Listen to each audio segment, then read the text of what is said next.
Good afternoon, friends and families, viewers all over the world. You are welcome to another spectacular edition of Yoruba Gbode. My name is Shola Yusuf. On behalf of our Yoruba Gbode team, I'm very happy, very excited, like I had some cup of water to drink because I don't drink beer. So I am very happy and I'm very upbeat as we are starting this special edition of Yoruba Gbode. On behalf of the team, welcome again. Today is very, very special because we are having a very, very special edition, something that is very, very important to me and to everybody. Yes. Our people who are listening to us, who are watching us through YouTube, we are being streamed live on YouTube, which means you can go back to YouTube and just go to our archive. We have been doing that for almost 2 years. Whatever we do on Yoruba Gbode is on the internet through the YouTube. I'm very, very happy to introduce our very important guest. We have two people who will be talking. And of course, you know, our wise men, they are always here with us. But before I introduce our wise men to those of you who are joining us for the first time, the first person that I'm going to introduce is our guest for today. Our guest for today is Mr. Ahmed. Can I call you Alhaji Ahmed Buhari? Because when we see Buhari, it has to be an Alhaji, right? Okay. Unmute yourself, sir. Unmute yourself. Okay, now. Is it okay if I call you Alhaji Ahmed Buhari? Good evening, everyone. It's okay to call me Ahmed Buhari. Mr. is fine. Alhaji means stranger in some other language. I wonder why Nigerians are so excited about all these titles. If you call me Mr., if you call me Mr., it will be fine. I'll accept it. Okay, thank you. You are welcome to Yoruba Gbode. For those of us who are just coming in, this is Yoruba Gbode Media. This is what we do every Sunday for almost many years now. We are welcoming you to this special edition. As all of you have seen our promo that has gone viral, what we are talking about today is very important. But before I talk about the topic, let me say a little bit about our guest today. Like I said, we have two people. Baba Aliu has been here several times. Our guest, Ahmed Buhari, is currently an African Union ambassador and AU Agenda 2063 envoy. He is the youngest person to ever declare to run for the office of the President of the Federal Republic of Nigeria. His first declaration was on the PDP platform. Then they went ahead and created their own party, which they call Sustainable National Party of Nigeria, SNP. He has, by profession, he is a geologist by profession, and he has worked in so many difficult departments, especially all over the world in search of hydrocarbon. He's very smart, very intelligent. He got a scholarship that helped him to further his education in the United Kingdom. He has 2 masters in geographical information system and spatial analysis and international trade, both from Manchester and London, respectively. I'm very happy to welcome you, Mr. Ahmed Buhari. You are welcome to this program. Thank you very much. Good evening again, everyone. I'm happy to be here, and I'm hoping that we have conversations that would stop at nothing but seeking the best ways to find success for our country, for our nation, whatever we can do to promote peace, harmony, love, and most especially a thriving nation economically. That's what I'm here for. Thank you. We have a wise man on Yoruba Gbode. We're laying on them. It is their backs that have been carrying Yoruba Gbode from time that we started.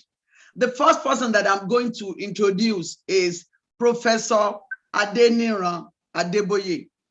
Professor Adeniran Adeboye is a professor of mathematics. We call him Baba Maths. He has been with us so much that we don't even know the difference between Baba Yoruba and Baba Mathematics.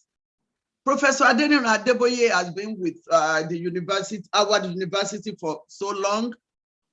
Most of our children that climb up to be doctors, to be this, to be that, they pass through Baba Adeboye. Because in America, we need mathematics to do most of these things. Some of us manage to pass. I'm not going to tell you the grade that I got in College Algebra, but some of us manage because of him to just, let my people go great. Baba, Professor Adeniran Adeboye, not only known for these academics, he has been working so hard on Yoruba programs. He was the president for Egbe Isokan Omo Yoruba, a big organization that is based in North America. He worked so hard during the time of Nadeco. He is an emblem of progress and promotion when we are talking about Yoruba, whether in Nigeria or in America here. Professor Adeniran Adeboye now head a big organization, Oodua Foundation, that cater to Yoruba culture, Yoruba promotion, anything that promotes Yoruba. Baba Adeboye, I'm very happy that you are able to join us again today, like you do every week. Please unmute yourself, sir.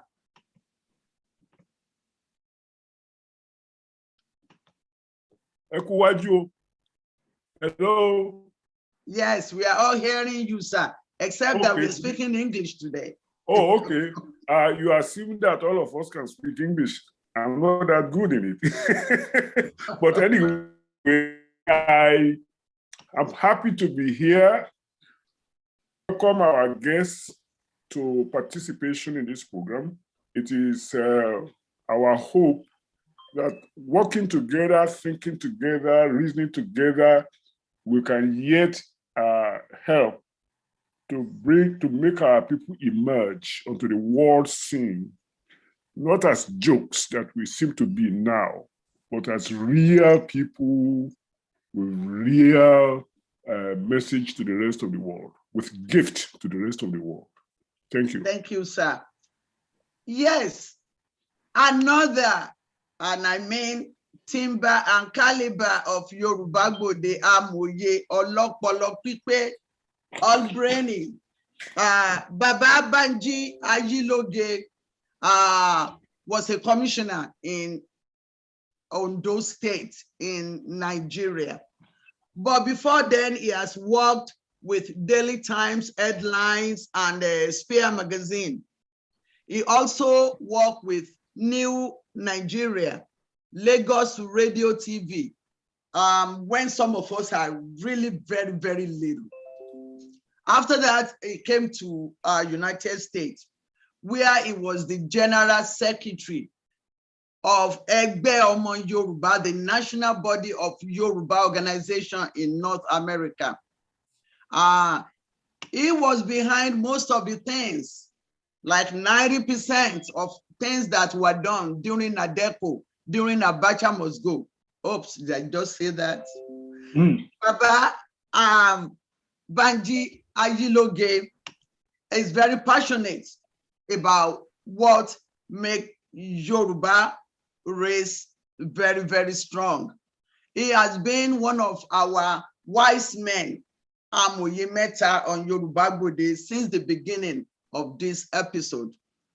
I'm very, very happy to welcome you, Baba Banji Ayiloge, to this yet another edition of Yoruba Gbode. Thank you, Roger, and I want to thank you, Ahmed, for the welcome you formally here. We make a habit of being very truthful to each other. There is no longer any need to camouflage our feelings about all these issues, because I personally believe that has been the problem of the country for the last 60 years. We go out there, what we think personally at home, or what we discuss with our peers at home, when it's different or has been different from what we hear out there, and then it gives a wrong impression that everything is good, and that everything is going on fine. We've had in the past people coming out and say, well, the unity of the country is at least the country is united. But the point is that presently we have started to question whether the unity of the country should be at the back of other components parts of the country, or whether we should, in order to have unity, submit or be subservient to a dominant group that is hell-bent on dominating the country. These are the things that we talk about, and we feel that the better we speak candidly on this issue, the better for the generality of the people. So we look forward to your candid opinion. I also know that you are a politician. Politicians have a habit of sugarcoating things to get elected.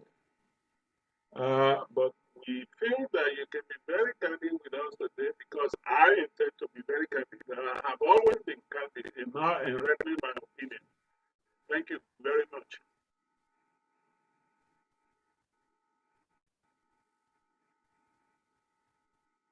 You want me to keep going? Where is the moderator? Baba, you look, don't keep going. I'm here.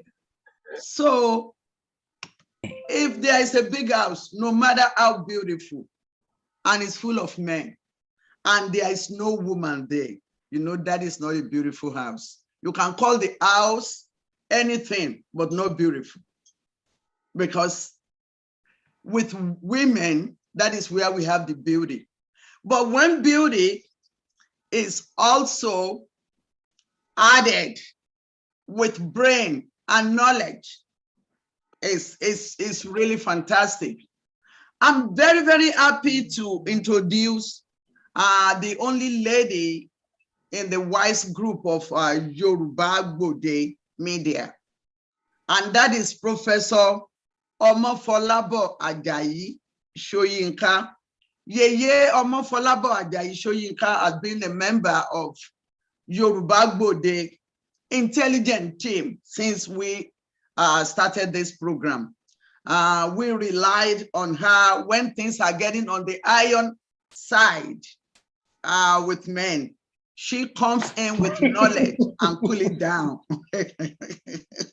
I'm very, very happy to introduce Professor Omofolabo Ajayi Soyinka, who is also a vibrant member of Yoruba Gbode team. Mama Ekabo. Unmute yourself, SRO. You can talk, man. It's not okay. Unmute yourself. Okay. We're not hearing you, man. Okay, Yeah. now. All right. Yeah. Finally, it took a while. My greetings to everybody with great respect. It's always a pleasure to be here when I can. As you know, I'm not always able to join you every Sunday. But just to add a little bit to what has been said, one of the major problems that we have in Nigeria, first, we've not been blessed with good leadership. The country has been going to the dogs ever since, I would say since the 80s, early 80s. And that's why many people are abroad. It's not because we don't love our motherland. We do love, we want to be there, but when things are not working well. And that's the purpose of this. That's what we've been trying to do here. How can we rebuild the country? How can we, especially the trust that seems to be missing amongst, in the whole country as a whole, how can we build back that trust and then really make the country function very well for the people within the country and also international. So we're looking forward to presentations and discussions today. Thank you.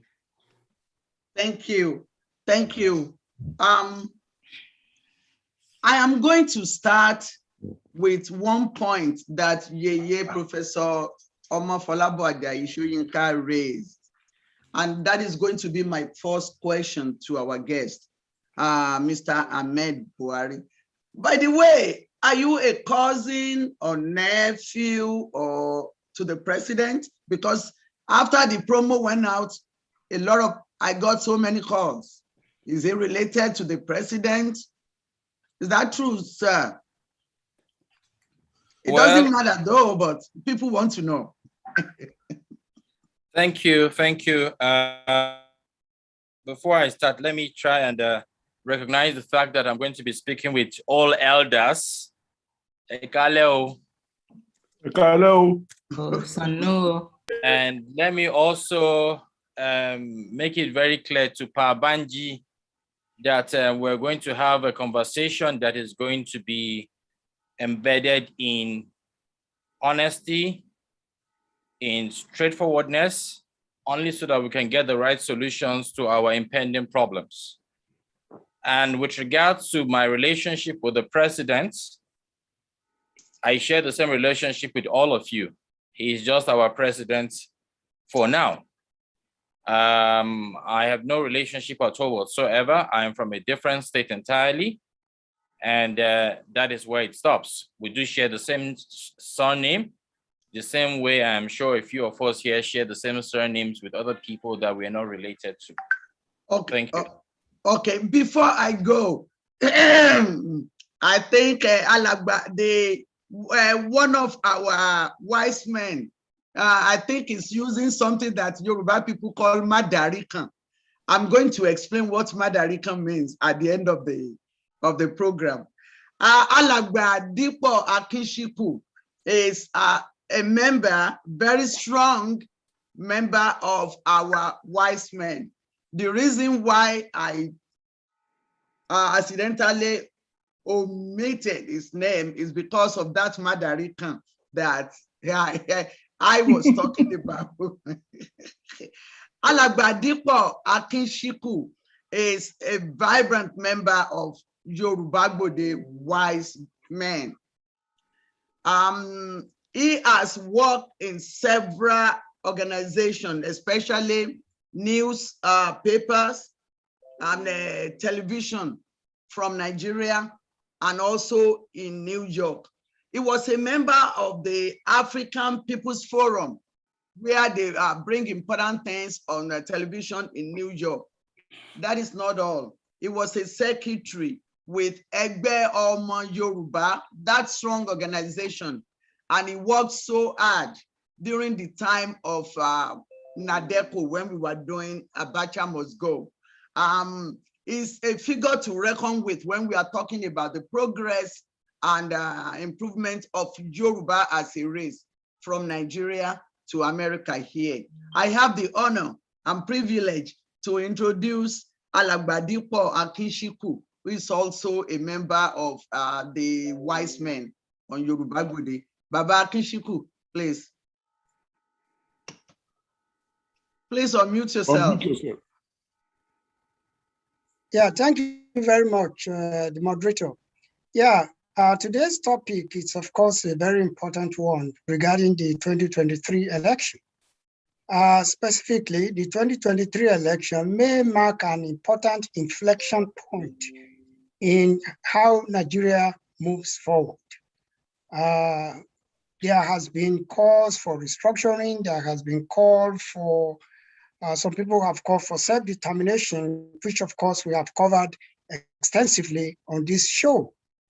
And the issue remains the same, that particularly of concern to many is that the affairs of this country, of Nigeria, appear, especially as it focuses on those who control the instrument of coercion, which for a long time has been in one section of the country, and for which people have complained bitterly, and there hasn't been any change.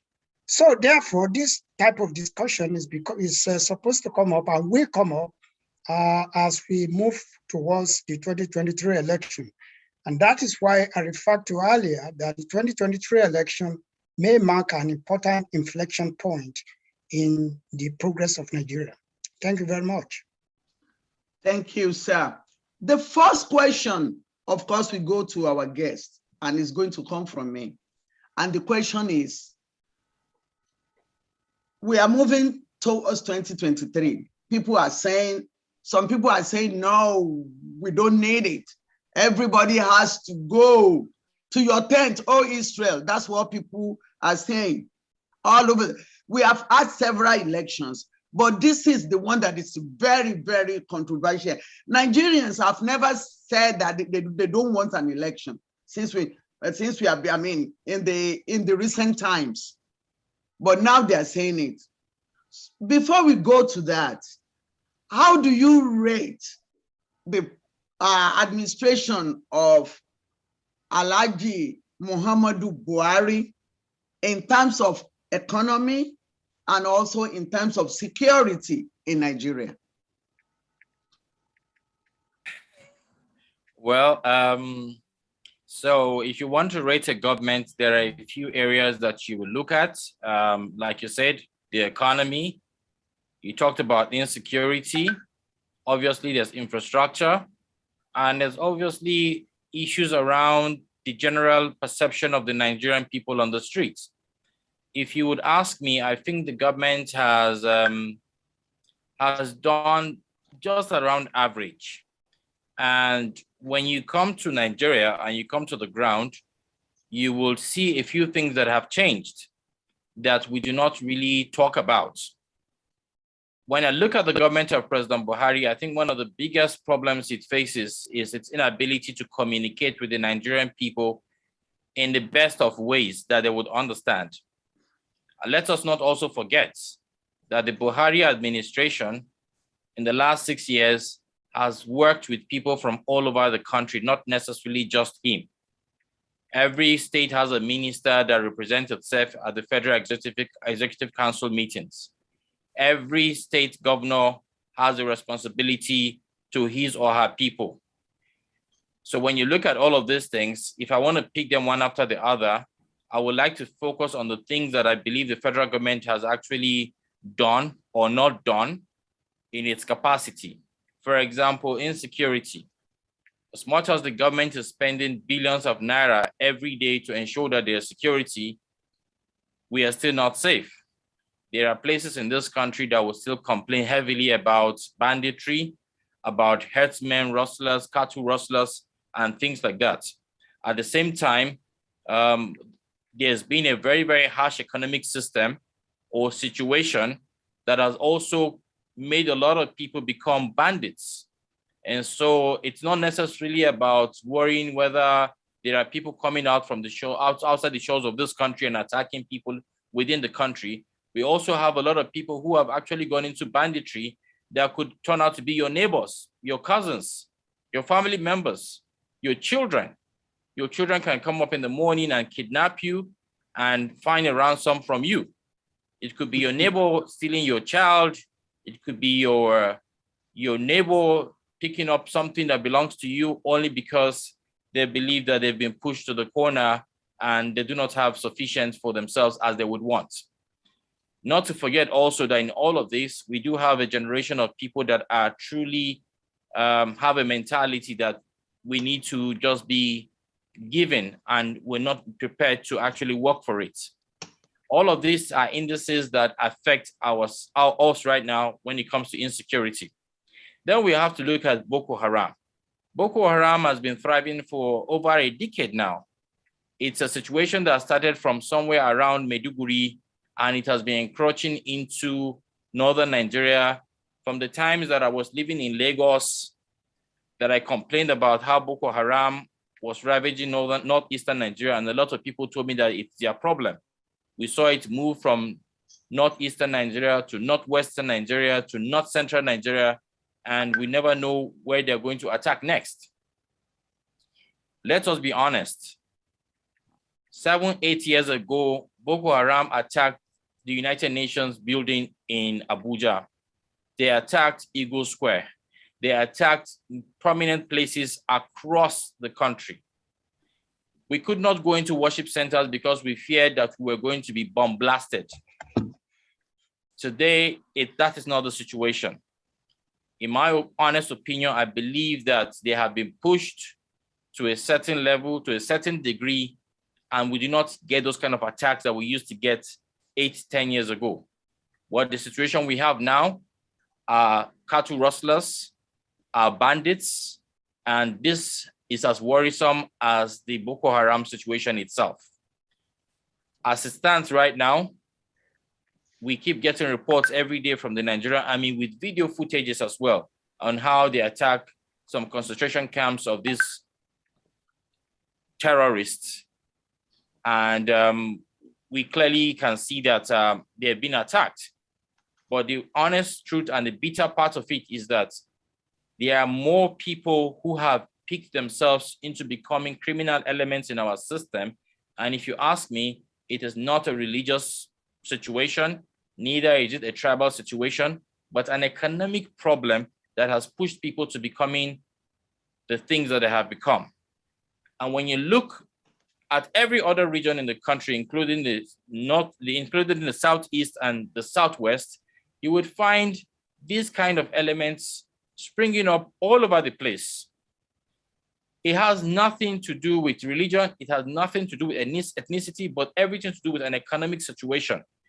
And the failure of government to provide or put in place things that would engage this generation. And I have been saying something for many years now. The moment you leave a generation and refuse to engage them, a vacuum will be created. When this vacuum is created, anything can fill it up. And that is the situation we're in right now. We've got concentration camps in places like the Southeast, where girls are being kidnapped, gotten impregnated, and their children are being sold in the black markets. We've got situations where people have decided to take arms by themselves and pick on their political enemies and kill in the Southeast. All these are problems that I believe have got to do with government's inability to engage this generation. So I say a little bit around average, because when I look at things like infrastructure, for example, transportation, the last time I used train in this country was in 1990 when I traveled from Kaduna through Abakaliki, through Benue, all the way to Port Harcourt. That was in 1990. After 1990, we never heard about trains again until 2017, when the Buhari administration relaunched trains working around the country. Now we have over 5 different routes where trains move and carry people. Now, I've never really seen the government publicize the fact that it has completed these projects or talk about them in the way that they should talk about them to make the world know that they have revitalized the transportation system, especially as it concerns the trains. Now, let's go to roads. We have a Minister of Works, Housing, and Power talking about the former governor of Lagos State, somebody I admire and respect a lot. He was given 3 ministries to handle. And in the last 4 to 5 years, he has done in his own capacity some of these infrastructural repairs. Let's not forget that before this administration came in, there was a total decay in the infrastructure. And like my people say, Rome was not built in a day. However, I have seen few roads that have come to light. I have seen roads like from the Lagos-Ibadan road, Ibadan way that has not been completed, but yes, it looks like 95%. I have seen roads in the Southeast that have been completed. I have seen budgets that have been signed, monies allocated for these projects to be completed. So when you look at all of these things, it's very hard to say that the government has failed woefully. However, the government has not done well at all when it comes to, selling itself to the people and making sure that it addresses issues timely. We are in a fast age where people want you to respond to matters with alacrity. You don't let things sleep. You don't let things delay. You explain to people. You do not talk over them, but you talk with them. And these are the issues. And so when we look at these things critically, my belief is that more can be done. More must be done. We must also look at the fact that when budgets are being presented, and the government or the president assents to these budgets, we now know that we have to hold responsible ministers, we have to hold responsible governors, we have to hold responsible people in top places who are supposed to execute those projects. I also have a problem with the president's inability to supervise and to ensure that the people that he has put with the responsibility to ensure that these things happen has not been able to follow up to ensure that these things are happening at the right time. Some people will say it's a style of government, but I think that it is unacceptable. I also think that his inability to fire people has actually created a lackadaisical attitude from the lots of people who just sit down, relax, and forget that their primary responsibility is to serve the Nigerian people. Thank you. Thank you very much. You mentioned that the economy, so it's like one thing lead to the other. the economy leads to insecurity. But can you help us to understand why is this Boko Haram and all other banditry? Why are they concentrated in the north? The people in the south are suffering too. Economy is bad in the south too. People, many young children, they went to universities, 2 masters, 3 mistresses, no job. The same thing that is happening is all over the place. Is there any reason why all this criminal act is concentrated in the north? The Boko Haram, the Fulani herdsmen, to mention but just a few. Why? Is there any particular reason? Yes, there are particular reasons. And when we talk about these things, I don't like the fact that Africans quickly dismiss what I'm about to say. What I'm about to say, in my opinion, is one of the reasons why the North is very volatile. Do not forget that the southern part of this country is bounded by the Atlantic Ocean. Do not also forget that the western part of this country is bounded by a country called Benin Republic. The eastern part of this country is bounded by a country called Cameroon. However, the access from Cameroon to the north to the southeast is limited. Now, when you come up north, the northern part of this country is bounded by Niger, a very poor country. Nearly every young person in Niger is looking for a safe haven, some succor. When you go to Chad Republic, it's even worse. The economic situation there is horrible. Combine all of this together, you find a lot of people trooping into the country, looking for a brighter future, looking for greener pastures. But you see, Cameroon, Chad, and Niger are all countries that bound the northern part of the country all through those that area on the map. Let us not also forget that these are all French colonies. One thing also that is very important for us to put into consideration is there anything special about the Northeast? My first degree is in geology. And it should surprise most of us to know that some of the best trapped gases are concentrated in the Northeast. In other words, the entire bed that runs from Borno down to Taraba, some parts of Ebonyi, are all trapped with gas. Someone might suspect that some people are trying to push us away, the way they pushed us away from Bakassi and handed it over to Cameroon. Some people even blame former President Obasanjo for allowing Bakassi go to Cameroon. But I sit down here today with what I know today, and I will tell you very clearly that he probably allowed that to happen just so that we can pick some fights or leave some fights that we cannot handle. Right now, as I speak to you, Zamfara is far away from the Northeast. It's over maybe 800 to 1,000 kilometers from Borno State. But they are killing people and sacking villages every day.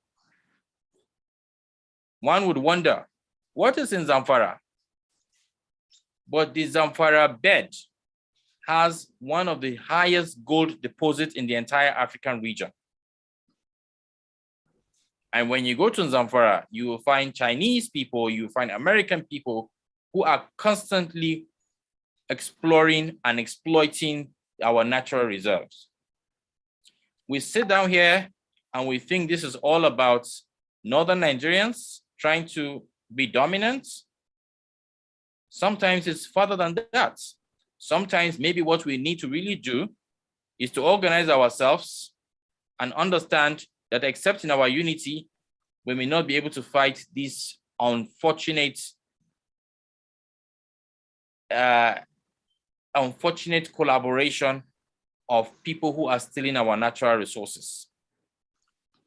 And the only way you can successfully steal these natural resources without the country benefiting from it is to plug in 1 or 2 locals. Those are called our parasites, fellow Nigerians like us, who are going to stop at nothing to ensure that they enrich themselves, work with the foreigners, and exploit our people. The question is, what are we prepared to do about that? For them to do it successfully, fear has to be created so that you can move people away from those areas that you want to explore and exploit. And this is what has been happening. But we sit down here and we pick on ourselves and we fight each other and we forget the true enemy. We had a situation a few years ago with the Niger Delta, where the Niger Delta situation got really, really out of hand. Every single day, people were kidnapped. And this was happening during President Obasanjo's time. And I am telling you, all of you again, it was happening during Obasanjo's time because Obasanjo was a Yoruba man. And so agitation was coming from the South. It got so bad that until we were able to get President Umaru Musa Yar'Adua of blessed memory, he was then able to create an amnesty program to see how we can resolve the problems of the South, especially the Niger Delta. Now, let me be honest with all of us here. If that amnesty program was orchestrated by a Southern president, many people in the North would have rejected it. They would have said, we're not prepared to let you take our collective resources and give to a particular people that have caused mayhem for so many years. Likewise, the Almajiri program. If the Almajiri program was orchestrated by a Northerner to see how we can get Almajiris out of the streets, put them in schools, clothe them at the expense of the collective resources of Nigerian people, a lot of people in the South will have frowned at it. It's a very complex situation we're dealing with. And unless we understand that where the fire starts is not where it's going to stop, it keeps burning. So it should concern everybody. Yes, we have a huge problem at our hands. Unfortunately, we are talking about other things instead of facing that one that is capable of engulfing all of us in its fire. Thank you. Well, Thank you. Before I want to question for you, please. But Sir Banji, I can hardly hear you, sir. Yeah, we're going to hear him. Baba Banji, I wanted to finish with my own side, then I'm going to hand him over to. It's very good to make it interactive because all the things Ahmed is saying, by the time you go through your laundry list, most of them are forgotten. Let's make it interactive. Something is happening to your microphone, sir. Or are you close? Are you close? Are you too close or too far? You want me to be too far from it? Okay, now. Okay. What I was saying is, let's make it interactive. So that. All right. Okay. Yeah, that makes sense. I just wanted to hand him over to you in a fine way. With this, my last question, and this is my last question. The language, with everything that you have said, we didn't talk about the language and culture that are different between these tribes. The sections, the 3 sections of Nigeria. And people will say when things are apart, the center cannot hold. So people are saying that we don't need this election anymore. Everybody should just be like to your tent, O Israel. So now on that note, I'm going to call Baba Banji Ayiloge to ask his question, and then it will go to every member of the wise men before we throw it to the public. Thank you. Baba Ayiloge, you're on the floor now. sir. Baba Yiloge.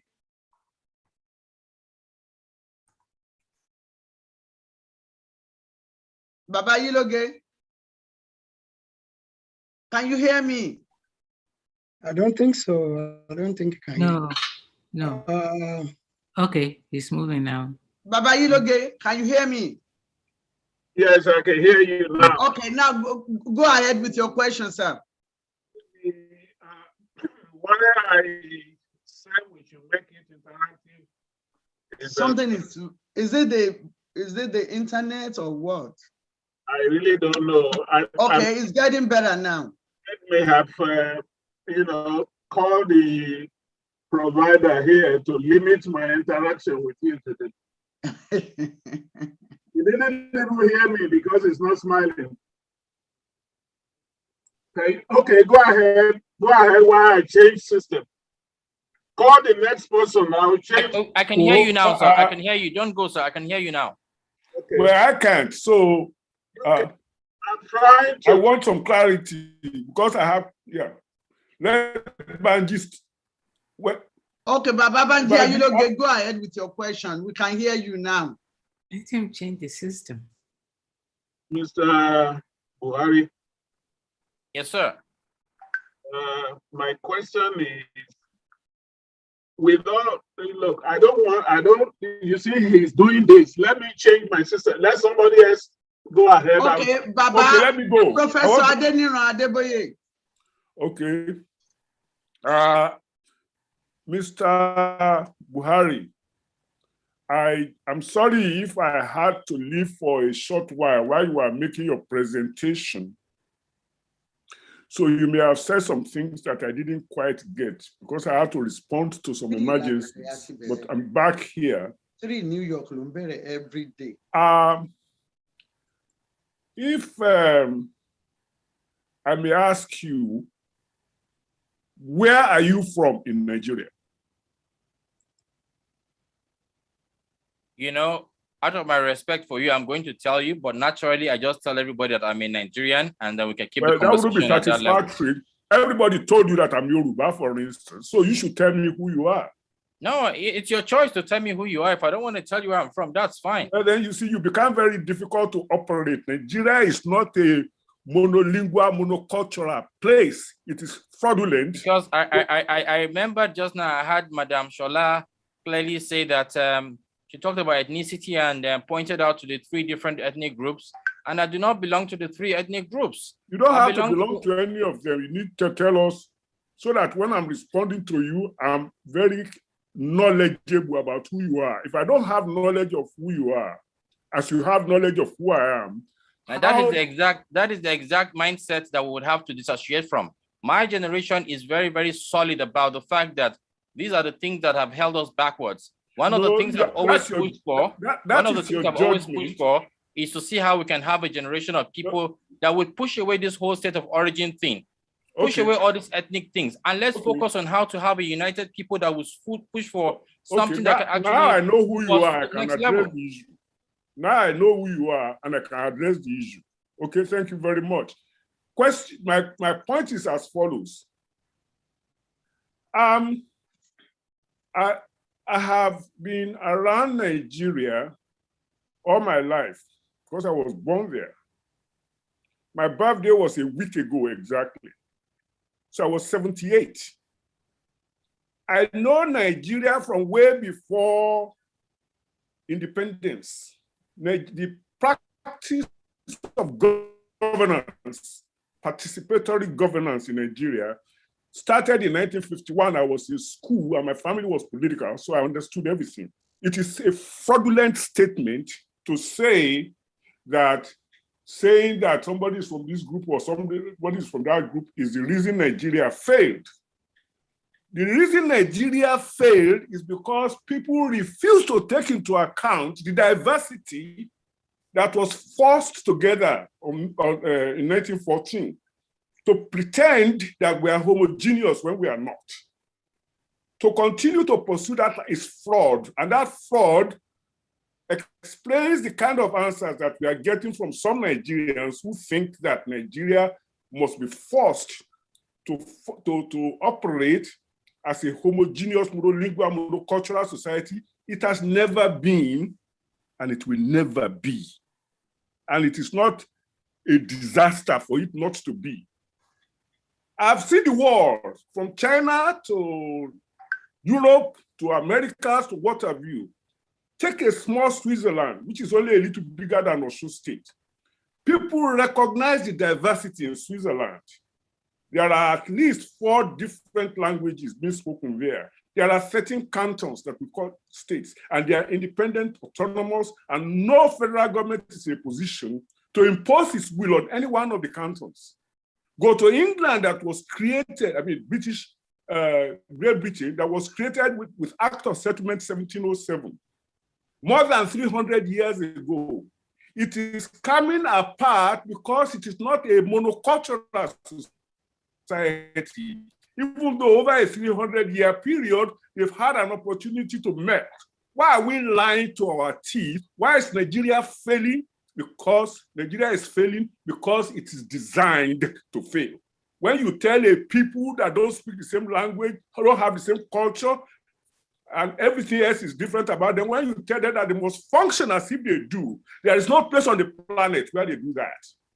So when you are going to talk to people like me, please know that no matter what ideology your generation has decided, it cannot cannot turn black to white at all. So let's be honest with one another. Let's waste one another's time. So with you refusing to tell me who you are, other than what I can infer, why do you think Nigeria is entitled to continuation, given that over the past 61 years, it has gone down?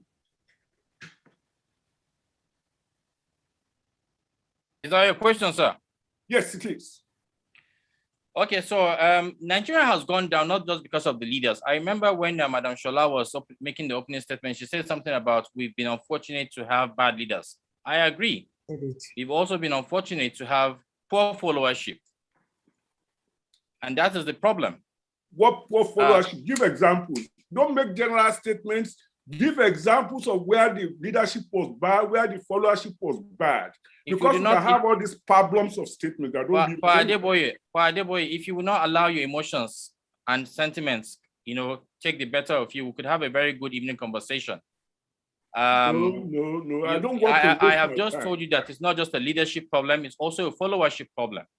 If you go to Lagos State right now, and you speak with the knowledge that you have, and you tell the people why you truly think an Oduduwa state should stand, I am telling you that majority of the people are still going to be concerned about what you are going to give them to put in their pocket at that moment, over the true desire to save them or to have a better future. You can shake your head for all you like. I'm a politician. I'm a Nigerian. I've been to every part of this country during my campaign. I visited everywhere. I met different kinds of people. And I can tell you for free that that is where I started understanding that part of our problem is us. Do not also forget that these leaders that we all condemn all the time are actually from us. They didn't come from the moon. They didn't come from other countries. They are part of us. They emerged from us. We have a fundamental problem. And what we have learned how to do is to keep making ourselves believe that our diversity is what makes it impossible for us to have a country. I'll give you an example. Some of the speakers here today are in the United States. Some of them love how it's running in the United States. The United States is a combination of different kinds of people from all over the world. But the fundamental thing there is the people have decided that this is what they want for themselves. They want to live by the Constitution. If you ask me today that what I think can help the country, I would tell you the Constitution needs to be revisited. Now, can the Constitution be revisited at once? Can we change everything in one day? Maybe no. Can we have a long-term plan that can pick on certain issues and handle them one after the other? I'll give you an example, sir. We have a problem of identity which is the card you try to play. And to be honest with you, I've been reading the comments from the side. Most of the people who come from your extraction are excited because you said, no, this is what we believe. We are this and we cannot have a country together. But I will tell you something, sir. If Nigeria has to break today, which I don't have a problem with, because as far as I'm concerned, I just want to have a peaceful life that is progressive, Yes. that can help my children have a better life as well. Mhm. So importantly, I want you to know, sir, that even if you have your Oduduwa Republic today, the people that are likely going to emerge as the president of the Oduduwa Republic are either going to be one of the 6 governors of the southwestern states. And if I ask you, I would want you to tell me which of them has done so remarkably well that you would want him to be the president of the Oduduwa states. The same thing with the Arewa states, if there's going to be an Arewa country. Which of the governors am I likely going to push forward? Or which of the successful men would I say this is the right candidate? Is it different from the Southeast? Not at all. We are still going to produce from the same Nigerian people that we are complaining about, sir. No need to be emotional about this. This is what I have always said. Let me finish, sir. Let me finish, sir. This is what I have always said. Mm-hmm. I have said it very clearly that if the young people of this country can agree with the formula that we have put on ground, let us have a march to the National Assembly. Let's tell the National Assembly that we do not want to hear anymore anything about state of origin. Neither do we want to hear anything about quota system. Can I finish, sir? Neither do we want to hear anything about quota system. And that we do not care about where you're from before you can get into an office. Let it be that my examination paper will be marked with my examination number, not my name. Let us recognize that if all of these things are done and a bill is passed on the National Assembly, that nobody should ask me to fill any form, putting my state of origin, that yes, we might be working towards freeing our mindsets from the fact that we are so different. Because at the end of the day, Padigwe, everybody you see in this Nigerian space wants the same thing: a better life, a secure country, an economy that is working. That is what we want. Whether you are can I respond? Black, Yoruba, don't respond. Yeah, we are what waiting we to add to it. Huh? I said, don't respond. Yeah, we are waiting. We are waiting. We are waiting to join issues. Can I finish though? Can I? Okay.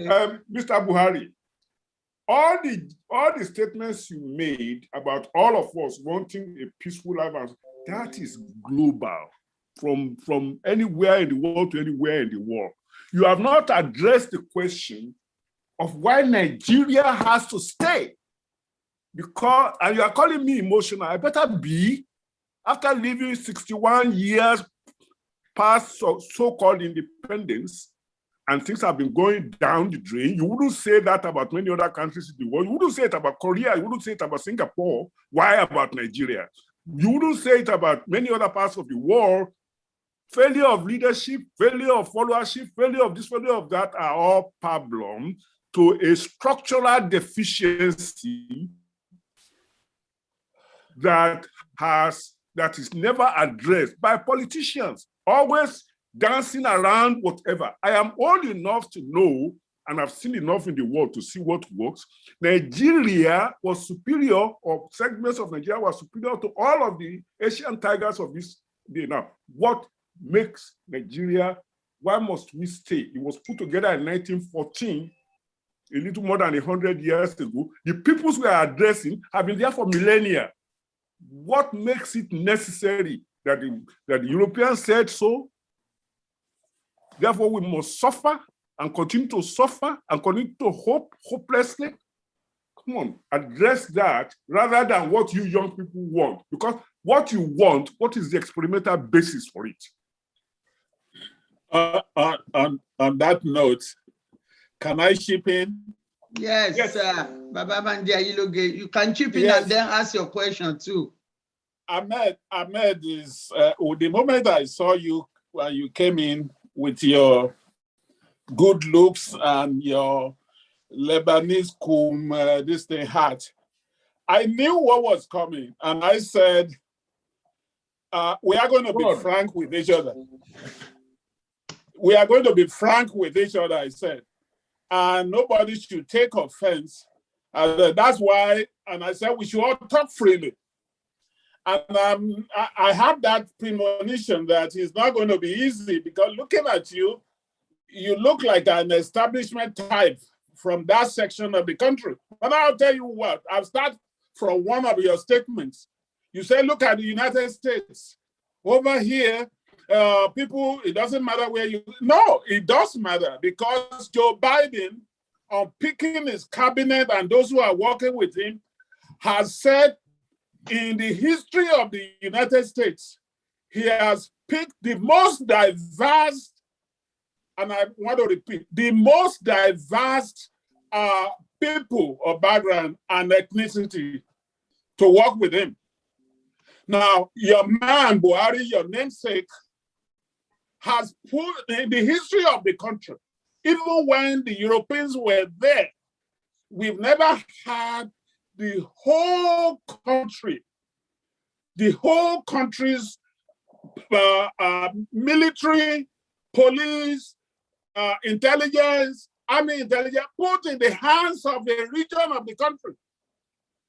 And then you come here and you say, yeah, we should abolish quota system. The quota system has been abolished by Buhari, unilaterally. And what he did, and he said so himself, that he was not supposed to pick anybody who gave him 5% of the vote. So the overwhelming majority of the vote he got is from a section of the country. So he has to populate his cabinet. Even right from there, you can see the lie in your statement. You can see that it's not true. Some of the things you sugarcoat it. He has made this, he has made railway, you've taken railway from, or trains from one section to the other. You are aware that even where places like Ondo State, where the oil is coming from, has substandard or has no train tracks at all, Buhari is constructing rail to Niger Republic. And you sit down here and you want us to say we are the same country. These are the kind of things we are telling you, that there is a crisis, and I don't want to repeat what Adeboye said. There is a crisis of nationality in Nigeria. Those of you who are benefiting willingly from this lopsided and something that is rigged against the rest of the country, you like the way it is. You are talking about constitution. Some of us we have worked on the fact of redrawing another constitution for almost 30 years. That this is not what we started with. We were ignored. And now you're coming back and saying, where were the Northerners during the NSAS demonstration? Things were silent from your end. Now you say we should all march. Where were all of you then? I'm hearing about you for the first time. So that we can have the conversation like you wanted. So that you can have the conversation like you wanted. You've mentioned NSAS, and you've mentioned Buhari's cabinet, and you've also and the architecture. Yes. The law enforcement architecture. So for clarity, I'm not a spokesman of Buhari's government. And if my good looks makes you feel like I'm a beneficiary of the government, I'm sorry to disappoint you, sir. I didn't know that good looks is now a crime in Nigeria. You all have to relax. We are so annoyed. We are so upset. I said some things that you don't want to listen. You pick up the ones you want to listen to. Nobody is excited. My people are bleeding as well. Every part of the country is bleeding. People want things to be better. There is a high level of poverty. Do you think that the way we are talking about this is going to give us a resolve, or you just want to reiterate the things that you already have inside you and you think that will give us a solution or a way forward? I don't think so. I was invited to this platform to speak, and I believe I'm going to give my viewpoints. And then we can listen to me. We are going to give you our viewpoints too. Whether, sir, I really honestly do not have to have. I really honestly do not have to have this conversation if you people are not willing to listen. It's not by force. It is 10 p.m. I could very well be with my family and having the last part of the night with them than, you know, listen to people who have already have their informed ideas. If you want to have a conversation, Banji, can I just come in? Can I come? Because you raised certain issues when you were talking. Me. Shola, please. Akinshiku, please just give me, Mr. Ahmed Buhari. Don't let me lose my thought. Let me just, because you raised certain issues, there has to be certain level of interactive discussion here. Because you mentioned two important points. First, you were saying you tend to allude to the fact that people were coming from Niger and from Chad into this country. I think you referenced that. You also said that people were going into Zamfara, Chinese people and all the Americans and all these Europeans were going into Zamfara and digging gold. Then the question is, who is responsible for this? Why is it that the northern border is very porous, whereas the southern border has been closed for quite some time now? I don't know whether it's open. So when you look at all those things, and then you are trying to absorb Buhari of all these things, he is the president. He controls immigration. He controls foreign affairs. I have not tried to absorb. I have not tried to absorb anybody of anything. I don't think you are listening. I am clearly saying no. But I also said that you are listening. We don't, like I said, we don't have to have this conversation. You have to we do.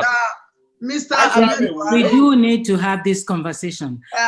Very, very critical. People are claiming that Buhari, for the well-being of all of us. Now, Buhari is the president. Listen. Let me take you back. Give me just 2 minutes. Let me say something. Let me give 2 minutes. In the 70s, we had an attack. I'm sure most of you will remember. A group called the Matasine. The Matasine came from Cameroon, attacked the whole northern Nigeria. I remember the army repelled them. They came back in the 80s. They attacked northern Nigeria from Borno down to Kano, down to Niger, down to Kebbi, killing people. Once again, the army repelled them. The style of attack from these people is very similar to that of Boko Haram. So when Obasanjo was the head of when Obasanjo was, Mr. Banji, I'll get back to you, sir. When Obasanjo was the president from 1999 to 2007, we had a serious problem of banditry. When we were able to catch the leaders of these bandits, they turned out to be men from Niger Republic. Let me tell you guys something. We've never really had peace in the northern part of this country.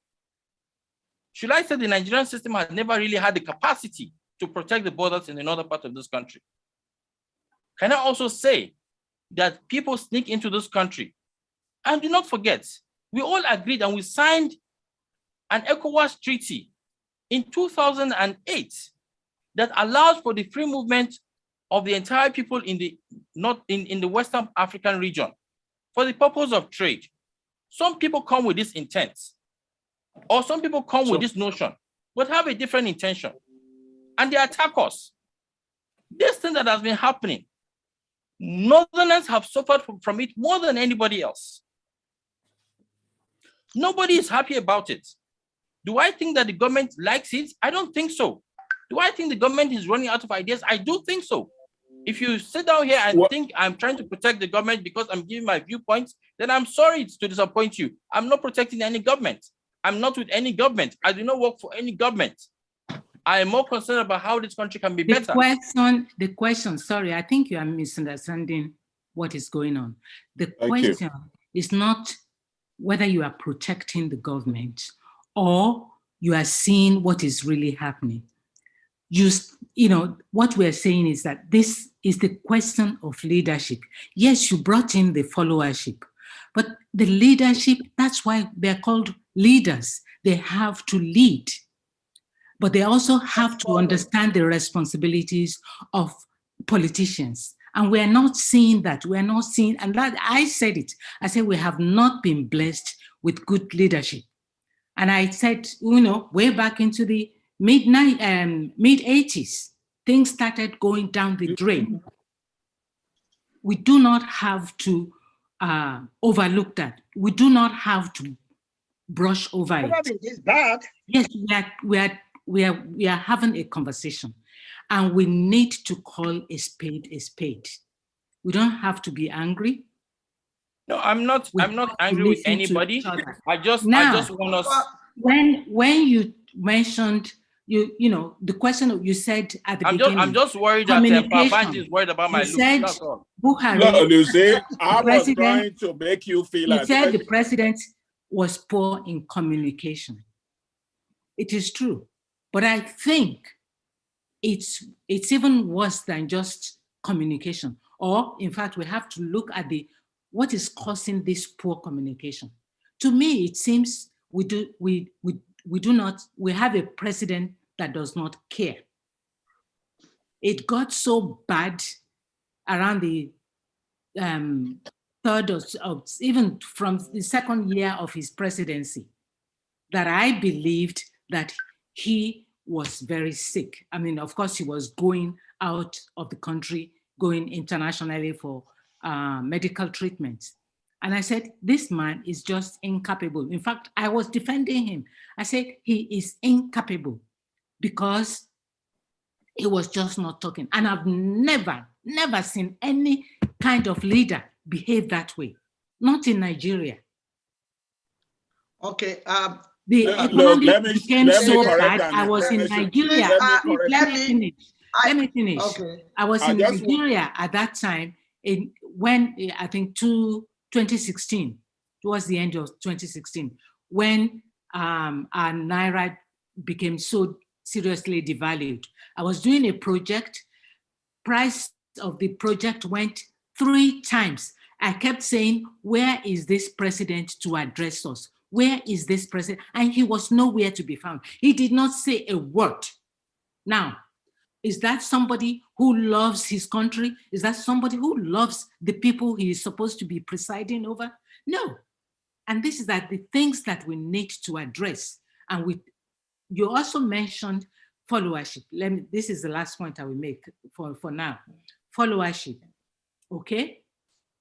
But when politicians start their campaign, they bring food, beans, rice, they distribute money.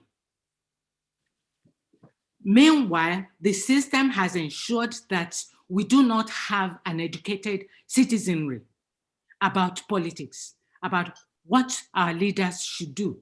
So it seems, meanwhile, they're starving. And you give them some money that will buy, it won't buy anything, but for that moment, it's like, salvation, if this is what we get from them. The roads are bad, they're not being maintained, it's potholes everywhere, it's a little downpour, and the whole place is flooded. This is what we are talking about. We want our country to be better. We want to be able to come back and live in our country. We want our children to come back and be proud of this country. This is not the Nigeria that I grew up in. Thank you. I wanted to make something that is very, very important. First of all, Mr. Ahmed Buhari, this is Yoruba Gbode for you. And Yoruba Gbode follow Yoruba proverb that if 2 friends enter a certain place for a meeting and they came out laughing or smiling or giggling, they have not told the truth. If truth is told, friendship is forgotten. There's no smile when you tell the truth. So this is Yoruba Gbode, and you are still going to hear more because we have a lot of people on the audience who are going to ask questions. The only thing is We don't condone insulting our guests, but they will ask the question, they will say their minds. We have intelligent people on Yoruba Gbode all the time. That is number one. Number two, I want us all to take cognizance of the topic of today. Whatever we are saying, we should make reference. How this thing that we are saying, how is it related to 2023 elections? Yes. To be or not to be? I haven't heard that. Let me finish my thoughts, madam. I was okay. When you finish your thought, Baba Banji Ayiloge, I'm going to open the floor. Now to there the are audience, there are two issues that Ahmed touched about. One, he said boldly that if Yoruba nation comes into being today, one of the 6 governors will be leading. No, that's not true. And I'm going to tell you that emphatically, that none of them will be leading. We are different. That's exactly what I'm saying. Don't look at us with the prism of your section of the country. Now, the second one, I wasn't saying you are handsome. The American would say, oh, that you a dapper person, that you wear dress and all. I was just trying to make you feel at ease. When you now say, I say you are handsome, and I'm if both of us sit side by side, I don't think you will find me wanting. Look at me very, very well. I mean, even with my gray hair. So don't get some misinterpretation with what you're gonna get here. We are trying to be civil. We are trying to inject some humor into some of these things so that you don't feel besieged.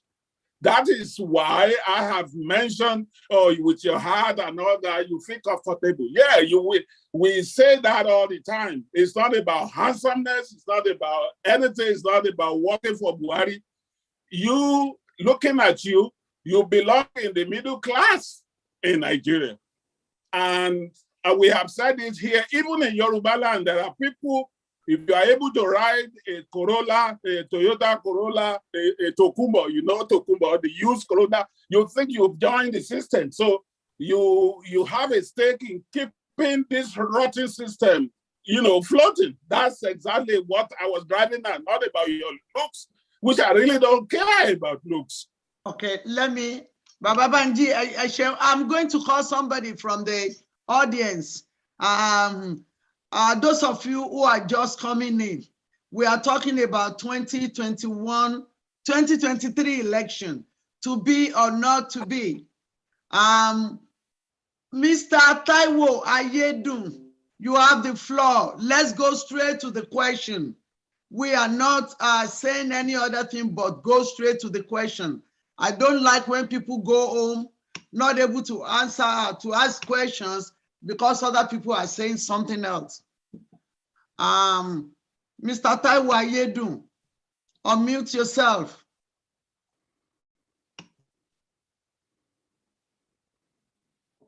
Mr. Taiwo Ayedun. Okay. It's not from me. Unmute yourself. Okay, I'm unmuted now. Thank you. Thank you very much. I appreciate the opportunity. Mr. Buhari, welcome. And this is my first time on this forum as well. And I appreciate that you chose to come.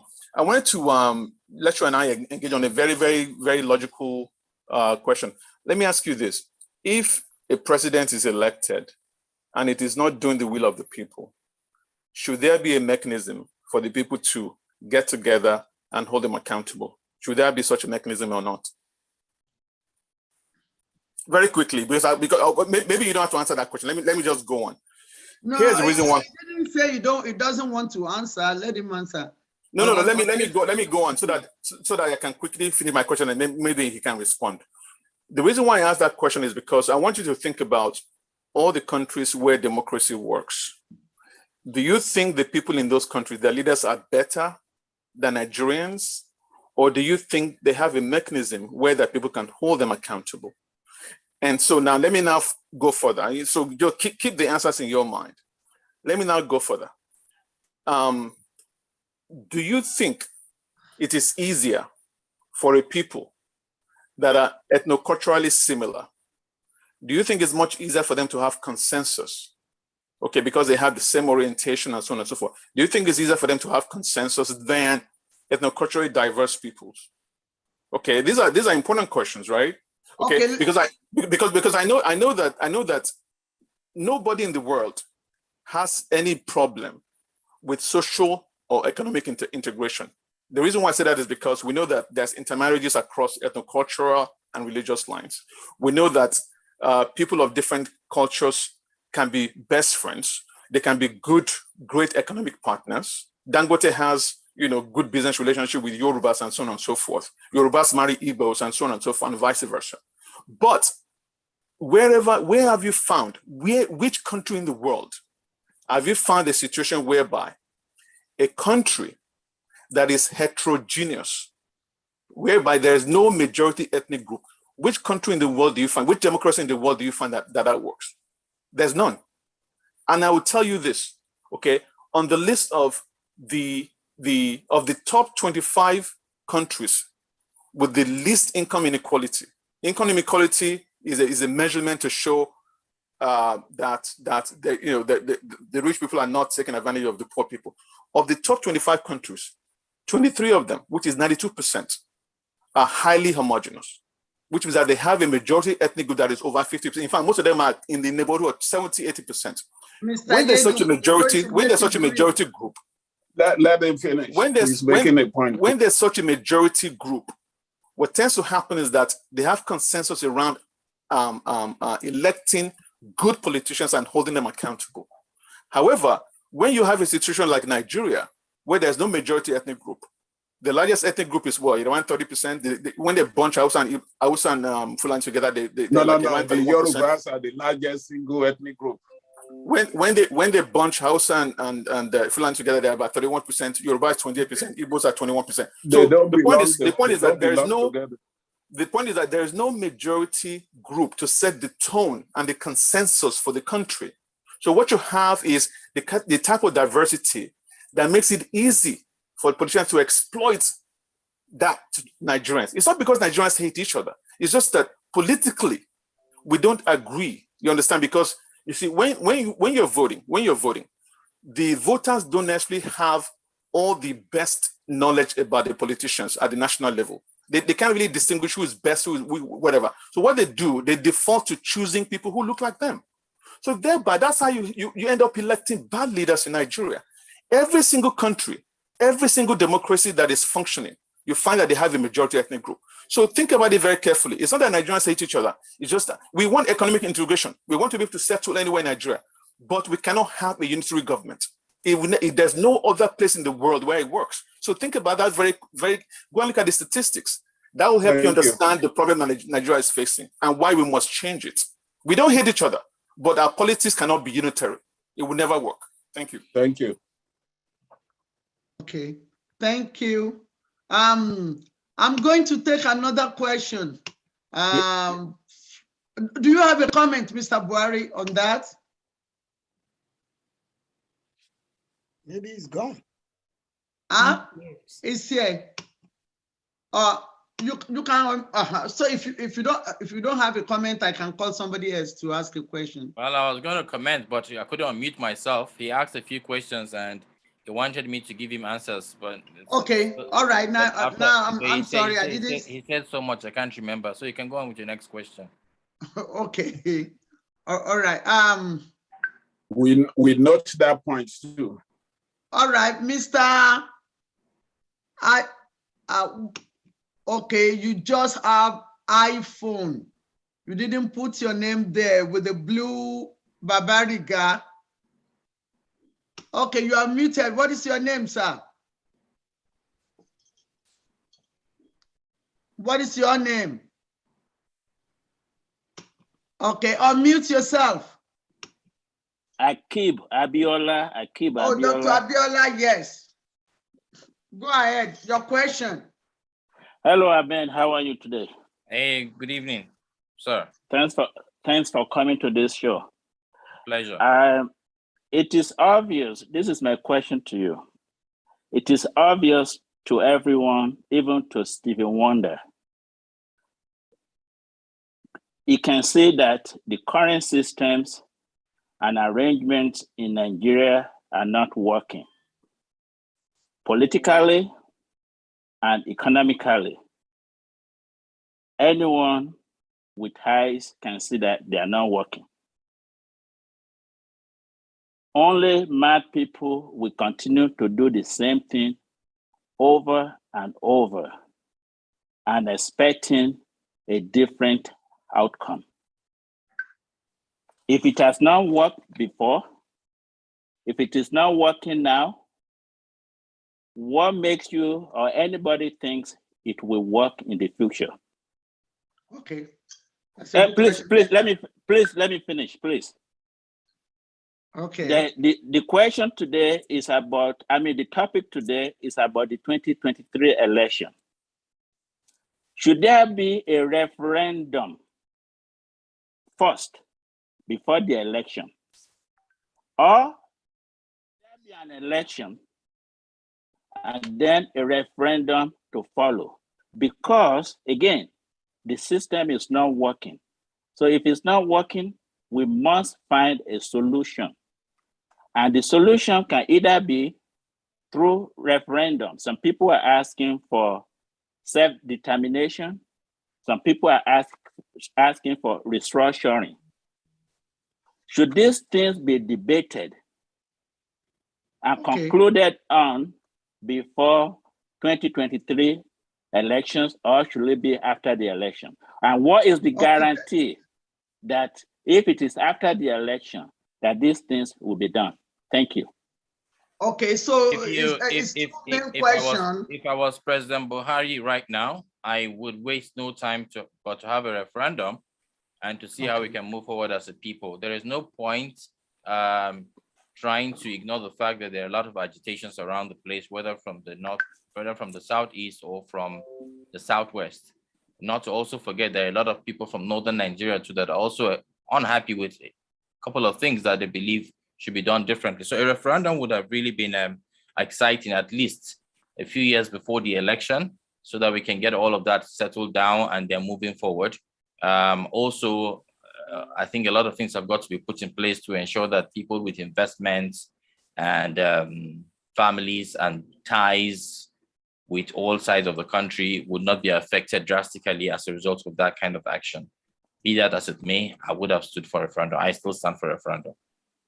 What are your views on the Constitution as it affects the 2023 election? Do you think that any changes could become a reality based on election based on the 2023 election Constitution? The Constitution is the law.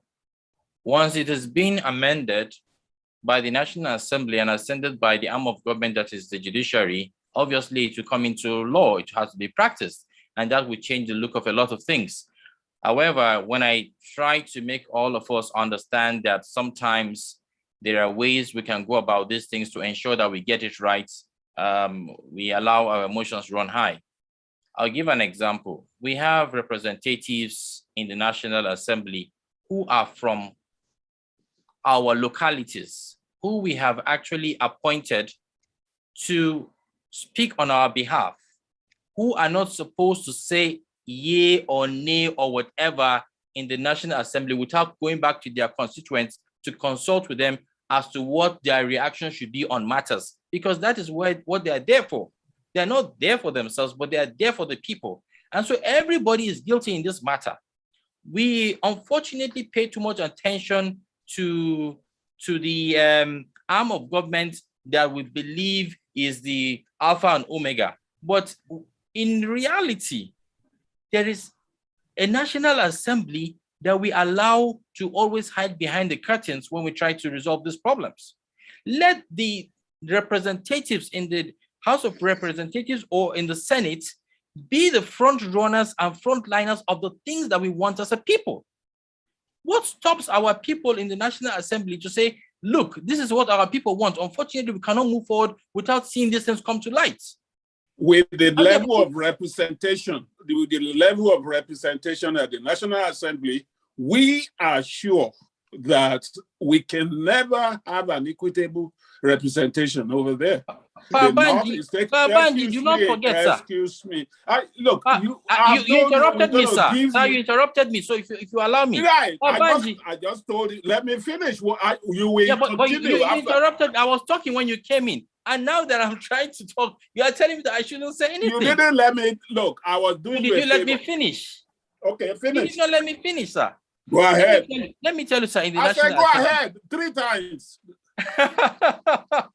And then you say somebody is emotional. You are emotional. I can also laugh the way you are, but this is a serious matter. Oh my God. Can you see me there doing that? What I'm telling you, when you say something, that's why I said this should be interactive. I'm trying to respond to him. Let's make it interactive. Don't just give us a one-sided view and then amuse. When you say go to National Assembly, somebody should point out the difficulty. And I've just done that. Now address that with what you are saying. Okay, let's go, Mr. Ahmed Bari. Go ahead. You know. So finish what you are saying about the... I just deflated that idea of going to the National Assembly. No, has 44 local governments. Lagos State has only 20. Mr. Akishiku, please let him finish what he's saying. No, I finished. I finished. It's finished because it's impossible to have an equitable distribution of votes at the National Assembly. The whole National Assembly has been packed in support of the northern region of the country. So why are we wasting our time listening to this guy who is going to maintain the status quo? We are not here. We say let us discuss. Discussion has to have a little bit of honesty to it. Don't just come here to parrot what people are saying in your side of the country. Baba Banji, let me call for another question. Mr. Abbas, I see your hand up. What is your question? Let's go straight to the question, sir, please. Okay, thank you very much. Straight to the question. We all should understand the country as it is today. The blueprint that they use to run the country, the system itself, and the formula that they are running the country with are all compromised and corrupted. Thank you. Nobody can fix that. Like it was rightly said, when you get results all the time and you continue to use the same system, nothing is going to change. The fact is this: Nigeria as we have today, and I want anybody to challenge me on this. In African continent, let's forget about the West and the Europe. I have traveled every corner of Africa, north, south, east, west, and in between. Nigeria is the worst country in that continent today, by any means. Any standard you look at. What is your question, Mr. Abbas? He's giving us a background. So that we know what we are dealing with. I want please ask the question. What I'm saying is 2023 will not fix Nigeria. That election is not going to fix it. It doesn't matter who they elect, whether from the north or the west or from the east. Nobody can fix Nigeria with the system we have now. So that election is not going to produce any result other than what we have now. It doesn't matter who's at the end of the affair. So it's okay. It's not a question. It's an opinion. Thank you. No. Thank you. Okay, so let me respond to the National Assembly situation, please, very quickly. Thank you. We have an equal representation in the National Assembly. No. The same number, sir. Please, can I finish, sir? Please. Go ahead. I'm not holding you. I said no. I just told you myself. No. Yes. Okay. Sorry. There are representatives from the Northeast, the North Central, the Northwest, the Southeast, the South, and the Southwest. Now, these 6 geopolitical zones produce the same number of representatives in the National Assembly. Each state in the country produces 3 senators in the Senate, making it 109 senators altogether. All of them have a say. All of them have the power to organize themselves. People have different desires, different wants at different times. It is politics for a reason. You can lobby. They are all friends when you go to the National Assembly. They talk together. As we're speaking about this, hitting our heads on the wall, angry about the situation of the country, they are there, they are hitting their bottles together, and they're having a nice time. They are all friends. They do not necessarily belong to any part of the country. And I think, I didn't want to talk about this, but now that it is pushing, let me just give a little bit of my background so that we all understand, especially for Gbode that actually started it from the beginning. He asked me where I'm from. I'm from a place called Kontagora in Niger State. People like to call us people from the Middle Belt. Sometimes when we look at ourselves in all of this situation in Nigeria, we struggle to be recognized. I lost my father when I was just 10 years old, as I was entering JSS1. I was raised by a single mother who was just 32, and we were 6 children. She was bestowed with the responsibility of raising all 6 of us by herself. She didn't have a formal education, but she pushed through. How we went to school is by the grace of God. How we ate food was by the grace of God.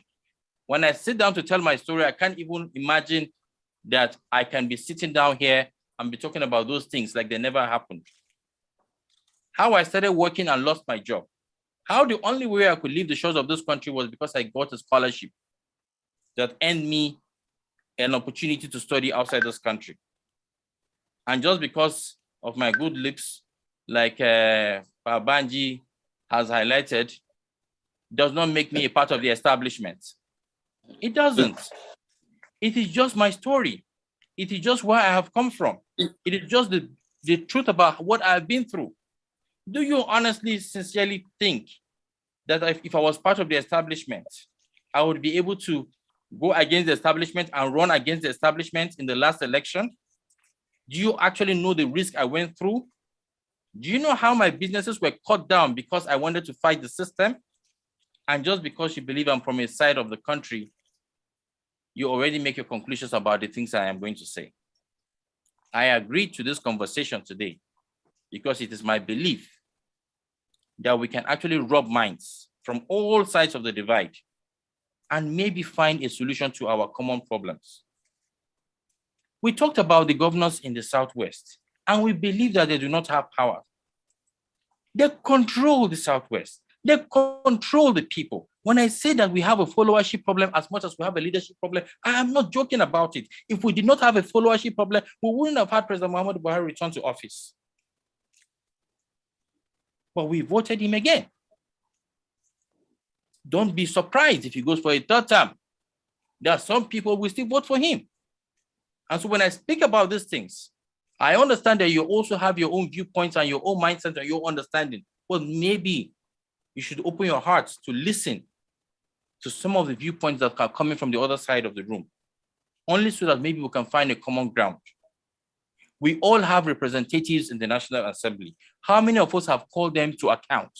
How many of us have asked them why they said yes or no? How many of us have even asked them that how come they are not doing electronic voting system in the National Assembly, even though the country has paid for it?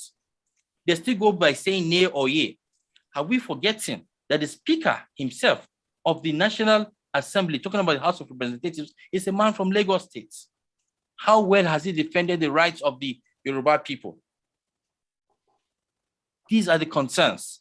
We speak about these things like we only want to focus on the part we want to focus on. Every state in this country has a minister at the Federal Executive Council. Every state. In fact, I can tell you for free that if President Buhari had appointed a Hausa man or a man from Katsina and given him 3 portfolios, housing, roads, and power, we would all have cried foul. But he gave it to a There is Lagos nobody speaker. from Katsina who can hold those 2-3 positions together. That is what you see. Come on. You did not say that, sir. It is what you just said. What you just said. Let me tell you what I know. Sir, Banji, what you just let said. Me tell you. What you just said, for example. You cannot just be throwing this into our face. What you just said, Sir Banji. Allow us to what you have just said. Some of what you are what saying. you have just said means that I do not, for example, have the capacity because I'm a northerner. And that is a because you haven't allowed me to expatiate on that. You should never have said anything like that. What do you mean by somebody from Katsina does not have the capacity? What I say, why I say that. Go ahead, My own perception, Buhari's perception is different from your own perception. How do you know? Before the election, I was the chairman of Buhari's party in the failed election, 2010-11. So you are not talking to an entirely outsider. But when you don't, when you do not know that the National Assembly has a representative from your state, then it baffles me. I'm surprised that I'm talking to another politician myself. No, I was just there as an activist to make sure I was pushing. After I saw all these now politicians. Listen to me. I'm not a politician like you. You are too smooth. You are too smooth. You are too smooth a politician. Now, let me tell you why I said what I said. I'm not saying there is nobody from Katsina who can do before the election. If you give Buhari at that time the free will or the free this thing to do, it will have picked the guy we are talking about as his deputy. He spoke very highly about him. Look at the wonders he was doing in Lagos. He said, I'm not saying he was doing wonders. Okay. So when I said, because he didn't see somebody, he didn't see somebody who could compare directly as that's Buhari himself. I'm not talking about available. You can hold 10 portfolio if you want. Is that clear to you now? I have a question. We have about 10 people here, please. Our time is fast spent. You are not even allowed. I have a quick question. I'm going to call Mrs. Olagunju. Yeyama Falaba, are you trying to ask a question? Yes, I just want, because he's this focus on followership. I want to ask him. Yes, ma'am. I want to ask after Yeye. Yes, ma'am. How can we educate the followership? Because I'm not seeing anything that is changing right now. How can we educate the followership to elect the appropriate person with good leadership qualities? That is the problem. That is the problem. How can we educate the followership? How can we help the followership distinguish between what to follow and what not to follow? How can we salvage them from the fact that we know that even when they have some, I'll give you an example. I've seen people follow queues or change queues on election day simply because of a bar of soap. They got bar of soap at home. So but what there's a mentality. 2023 then? Say that again, please. What hope towards 2023 election if we do not have a good followership? I'm going to be honest with you. It's the greatest challenge here. We need to be talking to our people. We need to create avenues in which we can actually empower our people. When we look at all of these things, instead of us to just think maybe it's about the presidential election, what are we doing in the local areas to see how we can empower our people? What industries can we compel the representatives in our areas to put in place so that our people can be gainfully employed? The economic problem in the country is the basis for all of the things that we're talking about. So people are hungry. Yes. And I've not shied away from that. And I've said it from the beginning that there's an economic problem in the country that has necessitated all of the things that are happening. Now, what are we going to do about it? How do you want to resolve these problems? How do you want to change the system. It's unitary system. How do you want to change the system? You are talking about changing the system. Wait a minute. It's the unitary system that is killing the people. It has created a lot of poverty because of lack of jobs, lack of opportunity, because of central planning. The federal government controls everything. the private sector is almost dead in Nigeria. And then So how are you going to have ownership? So you can then buy the people with just a sachet of noodle, because poverty has been created on a large scale. And back to the National Assembly, that the point that I would like to make, maybe you can educate us why Lagos, with almost the same population as Kano. Kano has 44 local government. Lagos State has only 20 local government. So when you look at it, the whole thing is stacked against Lagos State, because they now have fewer representation when you consider, or vis-a-vis the large population that they have, vis-a-vis that of Kano. No, sir. It is not the case. I will give you an example with Kano and Lagos, like you just pointed out. So there are 44 local governments in Kano and about 20-something local governments in Lagos State. So what we do, what the system does is, it will now tell the representative from Lagos State that Etiosa, so local government and so local government is under the local government that an individual has to be a representative at the National Assembly. When you go to Kano, he will pick about 6-7 local governments that he has to win to be a representative from that side. When you look at it, it is not balanced, to be honest, but it's still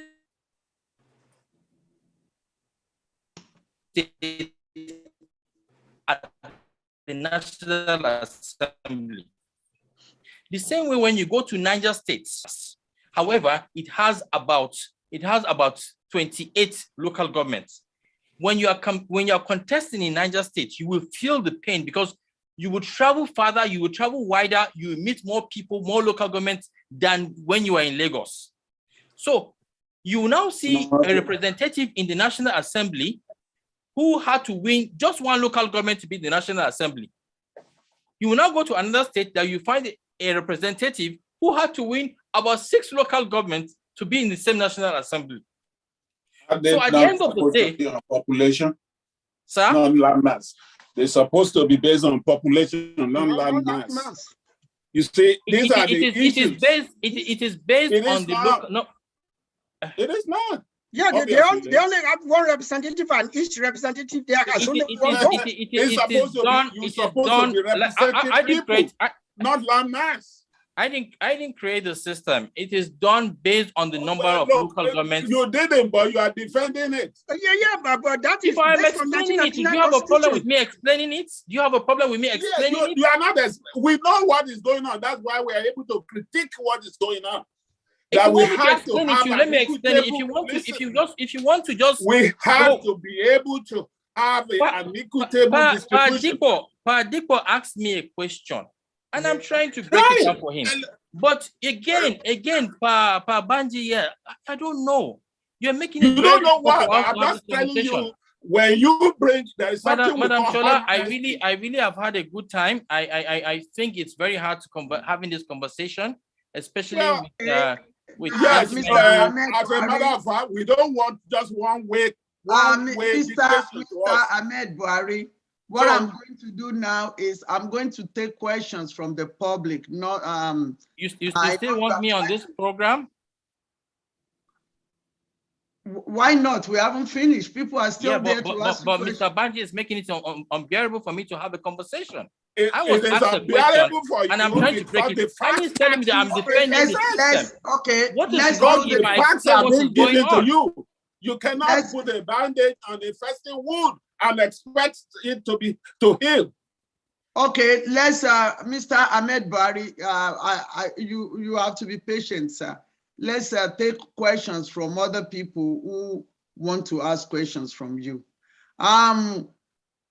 Elizabeth Olagunju, let's go straight to the question. We are going to the question. No preamble, because other people want to ask questions, and I don't want people to go away without asking the question. Or mute yourself. Mrs. Elizabeth Olagunju. Can you hear me now?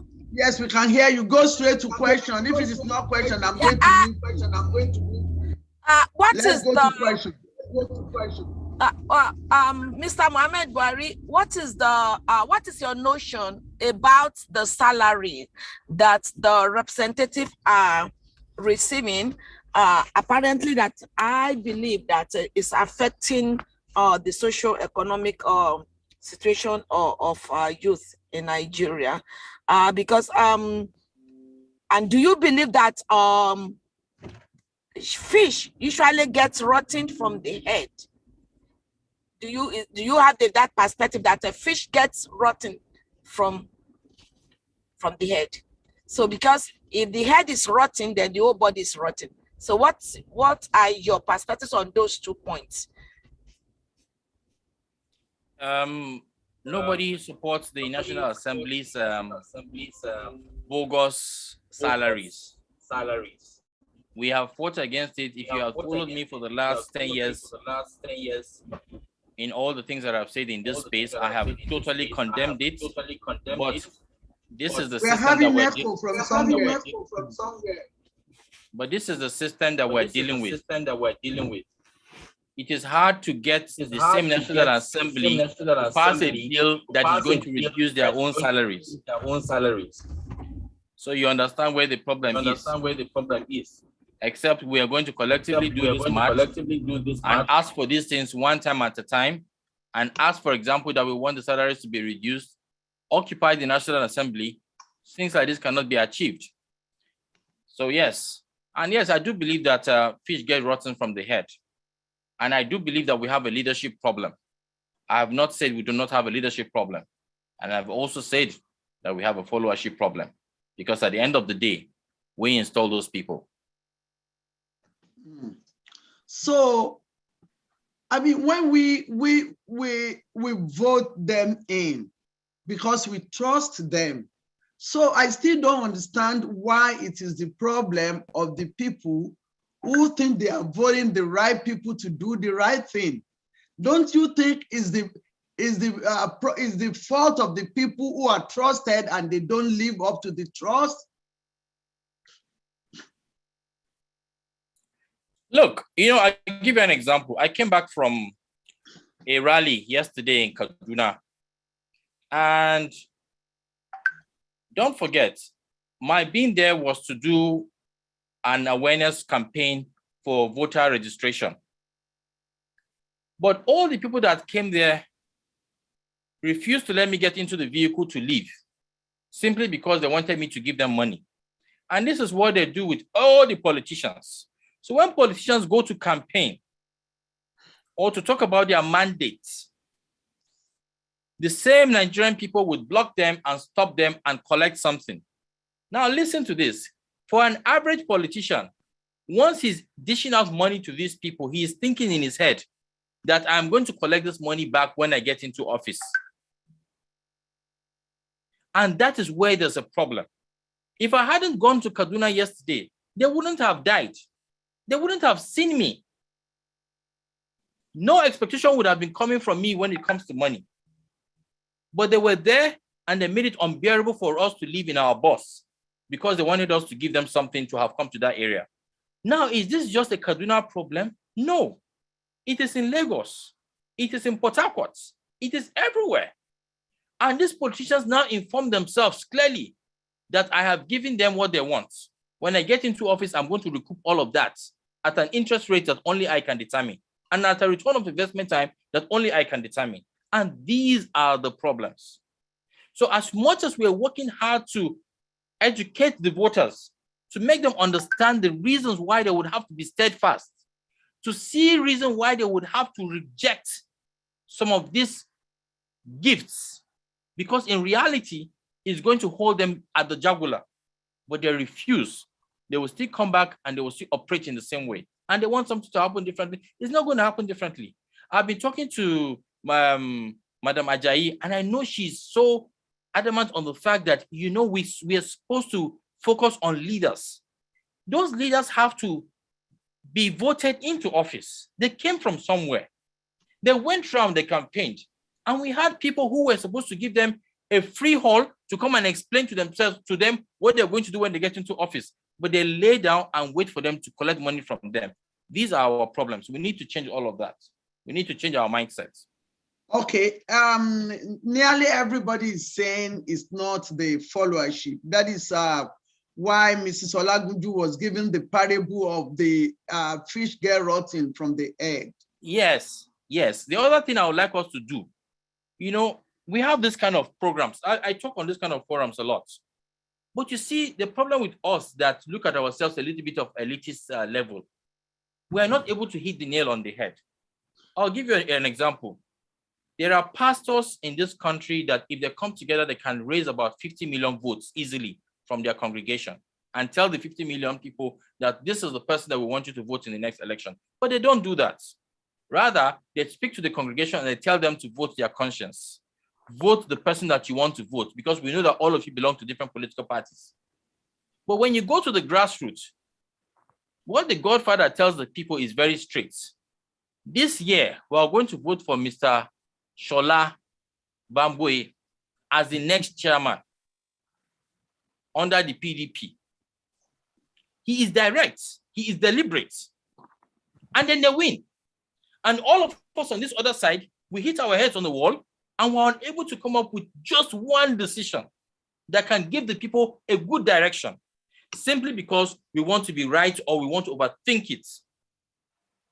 My concern really in all of this is that if we really want to salvage the country, we must be deliberate. If you are sitting down with Ahmed Buhari, Mr. Banji, or Mr. Dikko, you should be willing to say, okay, fine, how can we work together to get some of these things happening? Why? How can we work together to make some of these things happen? Even if you want secession, how can we work together to see that secession happen? What are your real concerns? What possible solutions do you think can happen? Somebody spoke about the NSAS situation. When the NSAS riot was going on, the protest was going on in Lagos, who said there were no protests in the north? There were protests in the north. But did they carry as much weight as that in Lagos and part of the south? Not really. And I will tell you why. The real concern was about police brutality, especially with emphasis on the defunct SARS group of the police. Now, do not forget that up north, they have a different perception about SARS. At that time, SARS was the first respondent when there is a kidnapping situation. SARS was the first respondents when there's a banditry situation. The people celebrate them. When you go to the south,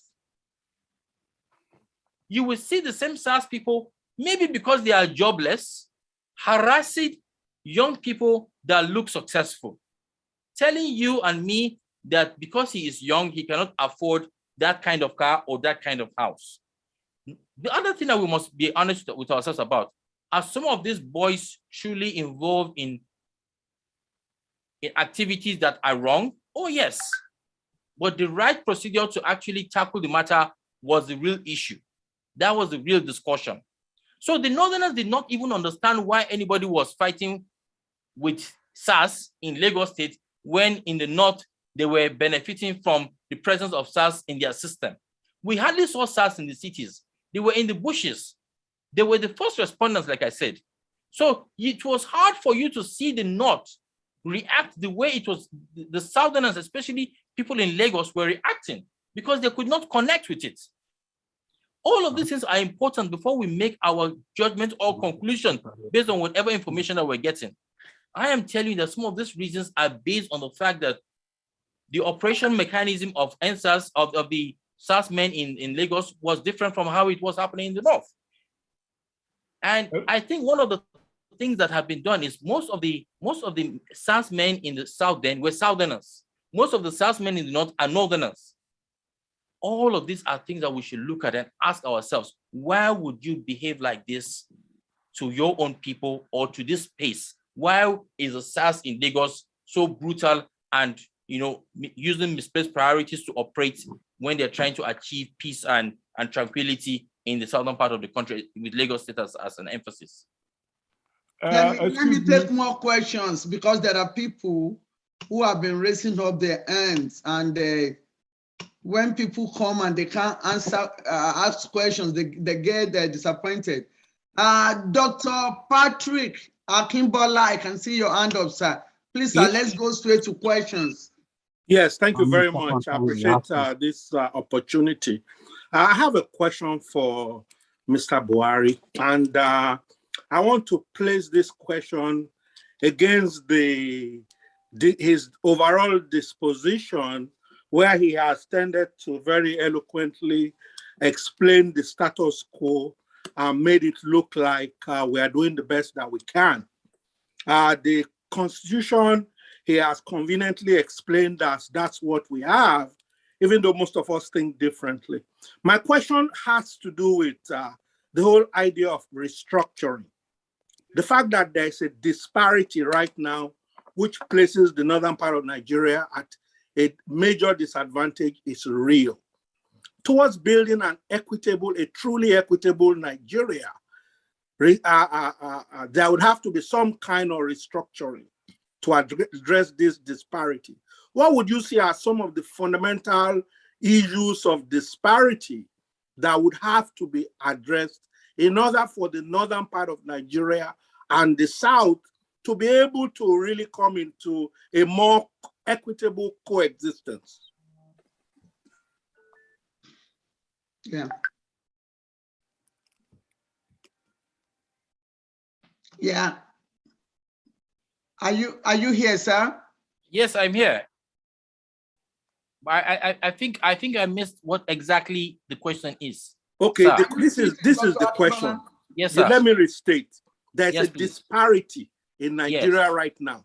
And at the heart of that disparity is a fraudulent constitution, which you have conveniently explained away. Each time you have talked about the constitution, I see that you don't have the same kind of measured reference to it that a lot of us have, based on the lie that it is and the fact that most people got tired of that lie. And so this then takes me to, we're talking about 2023. We're talking about a peaceful coexistence between the northern part of Nigeria and the rest of Nigeria. We're talking about significant disparities that exist across the land. And so my question to you, if we are going to restructure in a way that the South and the North can coexist peacefully, what would you say are some of the kinds of areas that would need to be restructured or addressed to be able to assure that the North can really begin to pull up with development efforts and so on, so that the disparity that exists right now won't continue to be a stressor on the entire land?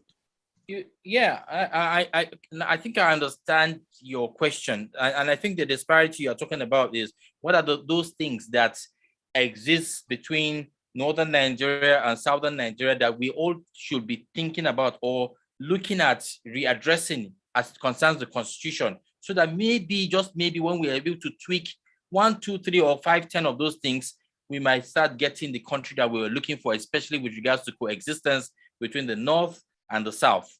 Yes. There are a lot. Okay. That is the honest truth. Okay. Nobody is comfortable with the constitution.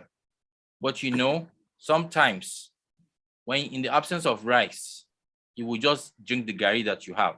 And that's just the honest truth. What are some examples that come to your own mind as someone from the middle belt? I started saying something. I said something that actually baffles me a lot. If we're able to eradicate this quota system, if we're able to eradicate this state of origin, if we're able to eradicate the way members of the National Assembly are being treated in a way that they look like princes and princesses, then you start seeing Nigerians, coming to the point that they're almost on the same level. I'll give you an example. If you live around Abuja, where you find a lot of people in the National Assembly or in the Senate, or their politicians, the lifestyle that they live alone is worrisome to the point that a lot of people are uncomfortable. And sometimes, even in the midst of the results that we see in government, we are so pained that we believe that it is not a level playing field. And then we have those problems that come together. And you see, contrary to what a lot of people think, I do not believe that we all have to stay together as a country. I do not think that the North, East, South, North, West will have to be in one country. It doesn't have to be so. However, the reason why all of the agitations is hitting on deaf ears is because the representatives of those regions in the National Assembly, which, by the way, are equally represented from all the 6 geopolitical zones. Do not let anybody confuse you about the fact that they have some more local governments here or lesser local governments. The same 6 representatives from every geopolitical zone is in the National Assembly, representing the people that they represent. Now, the truth of the matter is we must charge them up to ask them, to tell them, we are voting you to go into the National Assembly because we want 1, 2, 3, 4, 5, 6 items done for us. If you cannot do that, let us know and we're not going to vote you in. And by the way, somebody asked a question that is very significant. Yes, we do have the power to recall people that we have voted into office. So if a senator, if we find out that a senator voted for a bill that affects us as a people from a region, or we do not support something that he voted for, we can easily say we're going to recall him. We speak to the Independent National Electoral Commission, INEC, and tell them that we want to recall a particular candidate. A date will be set and you will vote. It can be done. It is in the Constitution. Sometimes when I look at the Constitution, as much as I'm not happy with it, it would have been better for us if we're able to live by some of the things that are even in the Constitution. But the honest truth is, most of us do not even know what is inside the Constitution before we even condemn it. Some of those things are there to protect us, but we shy away from understanding what's in the Constitution and we don't let anything happen. I don't feel the Constitution protects me as much as I want it to protect me. And that is why I keep calling for it to be amended and revisited. That's my position on that, sir. Okay, let me, Olori Moremi, you have question, right? Please go straight to the question. Our time is fast spent. Thank you, ma'am. Thank you to all the wise men and our wise women. Mr. Ahmed Buhari, thank you for appearing here, but we have a right to be hungry. We have been hungry for a long time. My question to you is this. Why is it that when our people apprehend the Fulani terrorists, because all the victims keep saying Fulani, Fulani, so I'm not going to be politically correct when I'm talking now. Why is it that when they apprehend these people, it only takes one phone call from Aso Rock for them to be released into the wild, and then we have the same problem again. They come back into our land and attack our people all over again. And you alluded, at the beginning of your conversation that we are practicing, we have diversity and we should embrace the diversity. So how can we embrace diversity when we have one hand or one particular tribe killing the rest of the tribe from the Middle Belt region down to the Southern region? Okay, all right, let him answer. But we are not, we've not been asking questions on the topic. Does it have to be? It's all related to the election. Okay, all right, sir. Can you answer that from Olori? Yes, I can answer that. So there have been a lot of crimes with regards to cattle rustlers, with regards to kidnappings, with regards to killings all over the country. And a lot of them have been, some of them have been caught. Some of them turn out to be Fulani people. And, it baffles me when we think that they have been released. I don't think they've been released. I cannot sit down here and tell you categorically that yes, they've been released. You cannot tell me that you saw them being released. These are very deep accusations that we give ourselves, we feed ourselves, and it actually confuses the situation. We cannot sit down here and say a call came from Asu Rock to release a criminal that was caught. Okay. That is deep. Okay. Okay, Prince Adewale JP. go straight to the question. I have about 9 people still raising hands and we need to leave. We need to go. Prince Adewale JP. I didn't mute you, Olori. Prince Adewale, unmute yourself. Okay. Oh. Okay, go ahead. Hello. Okay, now I can. Thank you very much, ma. Actually, I got a few questions, but I will only be one question is allowed now, please. Okay. Mr. Buhari, thank you very much for this program. Now I'm from southern part of Nigeria, and the topic today is, should the election 2023 hold or not? And I'm saying no, the election of 2023 should not hold. Instead of election, I need referendum. And the reason being is the constitution that we uphold the election is racist against me and is putting me in poverty, putting me in stubbornness. And why should I go ahead and repeat the same thing? And I would like Mr. Buhari to convince me that me as a Southerner, I should go ahead with the same election that will produce the same problem since 61 years ago. Thank you very much. Sir, thank you so much, Mr. Prince Adewale, for your viewpoint. Personally, I'm still going to hold us to the fact that we have a National Assembly, we have a judiciary, and all of these people, all of these groups or arms of government are very, very important, and they are there for a reason. So if we are really not interested in, seeing that the 2023 election should hold, I believe those are the people we should activate. Ahmed Buhari sitting down here has no power to make election happen or not happen. And again, a lot of us have the viewpoint or the mindset that most of these elections are going to be rigged anyway. And when we think about that, it also fuels the fact that we do not want these elections to be held. But at every point in time, I keep trying to remind us that these elections that are being rigged, they are rigged by our brothers, our mothers, lecturers that INEC appoints temporarily to take care of the process, our sisters, NYC members that are going to be called to be ad hoc members during the INEC process. These are the people that help rig this election. Civil servants, police, the Nigerian youth. Look, it is a system that controls everything. Everybody is responsible. INEC only has about 7,200 staff. Most of the people that help INEC successfully conduct this election are called ad hoc staff that are being recruited just before election. Some of them are highly placed people in our universities that we respect, some professors. Core members that are barely 22 years old help rig elections for certain politicians. They collect money and upturn the entire situation. 2023 election doesn't have to hold.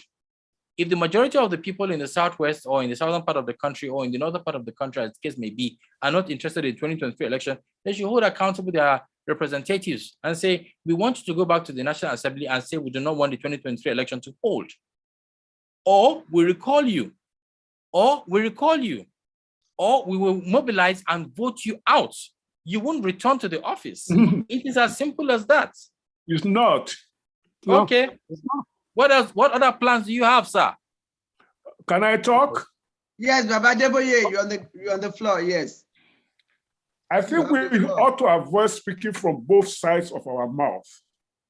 One, the Constitution was not written for us. It was written to dominate us. It started with we the people, and we the people never did anything. It put the instrumentality of enforcement in the hands of the same oligarchy that we are complaining about. And then you are saying to me that we should appeal to the same oligarchy if Wale. That's not working. It's not going to work. The people you are calling and say, oh, your professor, your this, your that are the instruments that are being used. So what?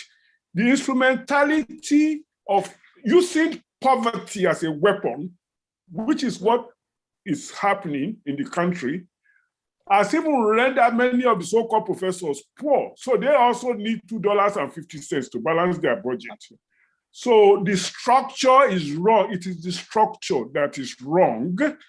It is the system that is wrong, and it is the system that we are seeking to change. We don't hate the people. We don't, I mean, I love diversity. That's not the issue. The structure is wrong. Unless the structure is changed, the election is just a validation of the same wrong structure that we have been following for the past 20 years at least. And that was. Thank you. Attorney Tinu Akinshola, I have your hand up. Unmute yourself, ma. Thank you so much, ma. Good afternoon, everyone. I don't know, is it Honorable Ahmed Buhari or something? Is that how they address you? So good afternoon. Thank you for coming. He said he doesn't care anyhow you address it. It's okay. It's okay. Gentleman. And I don't want to keep reinventing the wheel or go back to what everybody has said. But suffice it to say that we know from where you're coming from. And if you can also look through the chat, you will see that even for me, I've been shouting like, I wish you and I could have a debate, but that's gonna be on a separate issue or on a separate day. So not to confuse issues and not to waste people's time today. I just want to, one question is what I want to ask you. And this is about the free visa policy you said, because when you were talking earlier, you alluded to the fact that, yeah, the influx of Fulanis from all over West or North or South or wherever Africa they are from is because of the ECOWAS treaties that Nigeria made with, of course, the neighboring countries, as well as, and I'm supposed to be telling you, it's not just even about ECOWAS, it's also African CFTA, which is AFCAFTA, we call it, Continental Free Trade Agreement, and going towards Agenda 2063. So free visa policy is one of the conventions that the documents actually prefer. So my question to you, and I also want you to compare it with what you call immigration here in the United States or anywhere in the world. When people are ingressing or egressing into a particular country or a state, don't you think that they also need to be processed, P-R-O-C-E-S-S. And this is about security, this is about safety, this is about immigration, everything rolled into one, so that we know who is native to Nigeria. Because for us coming even to diaspora, yes, we sneak in. Some of us sneak into America. Some sneak into Europe and all over the world. But when we sneak in, we don't go on committing crimes. Some people don't even have their hands laid onto a document that they can use in people's faces to impose or behave as an impostor, like they are citizens of that country. And we don't even go into people's farmland. Where's their farmland? Their farm products. I'm wrapping up now. Or kill them to dispossess them off of their inheritance. NIN numbers are being given to all these Fulanis and non-native Nigerians. Okay, you made so your point, why ma. do you think? Yes, ma. Let him try to. I don't know why you are muted anyway. Do you want to give it a shot, sir? Yes. You can unmute me so I can speak. Yes. Okay, yes. So number one, let me respond to the last speaker. I'm not a government official. I know that they are registering NIN numbers I also have been advocating for a proper system that will make sure that when people come into this country, they tell us why they're here, how long they intend to stay, where they're going to be staying, and when they intend to leave, what they're going to be doing while they're here. That is how it's done all over the world. Even very populous countries like India would actually ask for all of those things and follow up as well. So yes, it's a system. It is, there are lots of things wrong with the system, and these things have to be fixed. You see, in all of the things we're doing here, I have to distinguish one thing. As much as I'm a Nigerian, I've chosen the path of politics. I'm a geologist as well. But you see, I realize that at the end of the day, if we do not have the same minds in politics, we may not get the kind of answers that we're looking for. So I'm not an activist. I'm never going to be an activist, because at the end of the day, what the activist just gets to do is to have a say. When I did say that the governors in the Southwest would, control the system and produce one of them as a governor, somebody lashed out at me and said, it's never going to happen. How are you going to stop it? So you're in America, you are sitting down there, all you do is just, advocate for whatever you want to do. But the politicians at the end of the day have their way. Those things are very important. Let's just see how we can entrench ourselves in this politics. If not, we're not going to have anything happen in our way. Go into politics, get involved. Don't think that politicians have an ulterior motive. Not everybody is bad. I'm not a bad person. I'm trying to see how things can work. So let's have that mindset and understand that except we are involved in the political space, we may never be able to get these answers resolved. Thank you. Prince Tolu Ajayi, please ask your question. Thank you very much, ma'am. Yeah. We are my talking, brother. people have not had questions on the 2023 election, to be or not to be.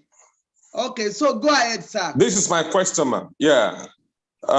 With the 2023 election coming up, it looks like it's the only hope we have to restart or reorganize ourselves as a country. But with the present political culture, having heard everything everybody has said tonight, and the party fraternity that is going on everywhere in all political parties in Nigeria, do you think Nigeria should still exist, or we should have a total pause for the organization? What's your opinion? Yes, sir. Thank you. You see, I like where you're coming from, and I believe that this is the closest we can follow through to get small of our answers, addressed, or our questions addressed. Political parties, that platform that a politician has to use to win an election, is so important. Many of us talking here do not belong to any of these political parties because we are saying we do not want to be part of the system. That's not true. If we're not part of the system, we cannot fix the system. If we're not inside, we cannot fix it. To be very honest with all of you, from the outside, you are nothing except you agree to get into the space. And getting into the space is not just you. We have to go in our multitudes. If there are 1,000 bad guys there, let us be 100,000 good guys and see if it doesn't change. Let us be involved in the political party structure system. Let us be part of the national working committees. Let us ensure that the people who have won elections get selected or get elected into office. That is, let me give you an example. 2023 election is just around the corner. Whether there's going to be a referendum, whether there's going to be a secession, whether any of those things that we're hoping for will happen, I don't know. But let us face the one that we can face right now. And what is that one? That one that we can face right now is to see that we elect the right people into office. How can we do that? We support them. We look at the real general problem and say, fine, we have identified some people that are great people. They have got track record. We have had conversations with them. We understand their viewpoint, their standpoints. Maybe we should organize ourselves and put these people into office. And let me be honest, they might still not give us what we want. But let us also remind ourselves that, yes, we have the power to take them out of office, not by protest on the streets, but through the legislative system that the constitution that we're not looking into has provided as well. Those are the things that I want us to pay attention to. We can get angry, we can get upset, it is fine.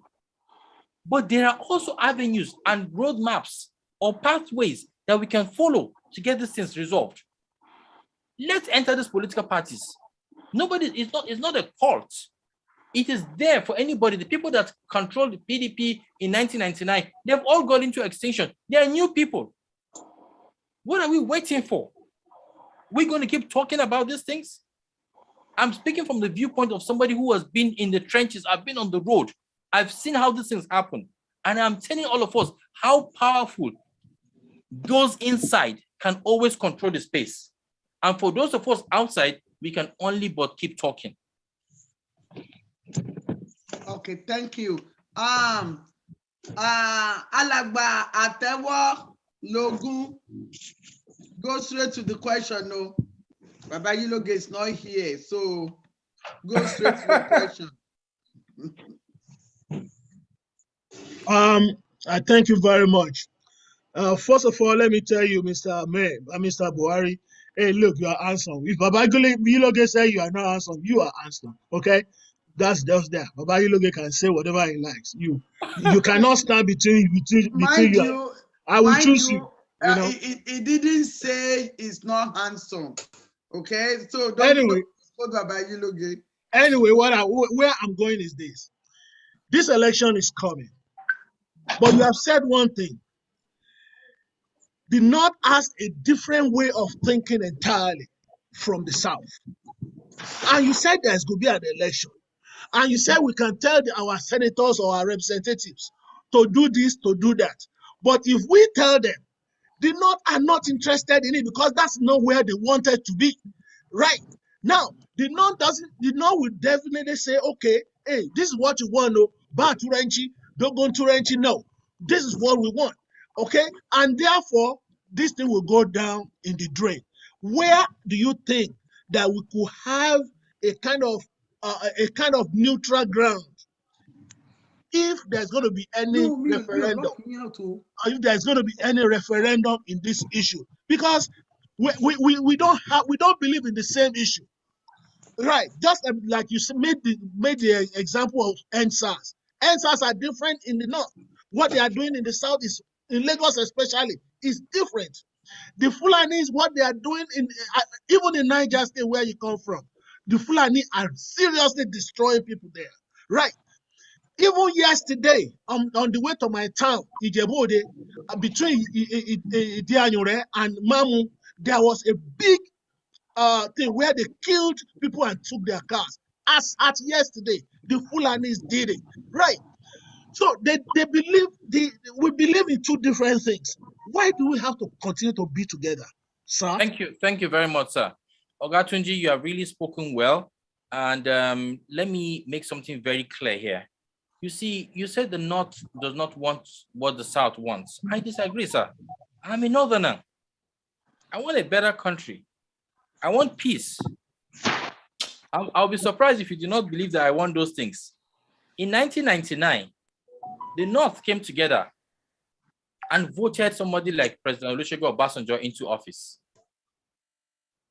President Olusegun Obasanjo would have never been in office if not for the support of the North.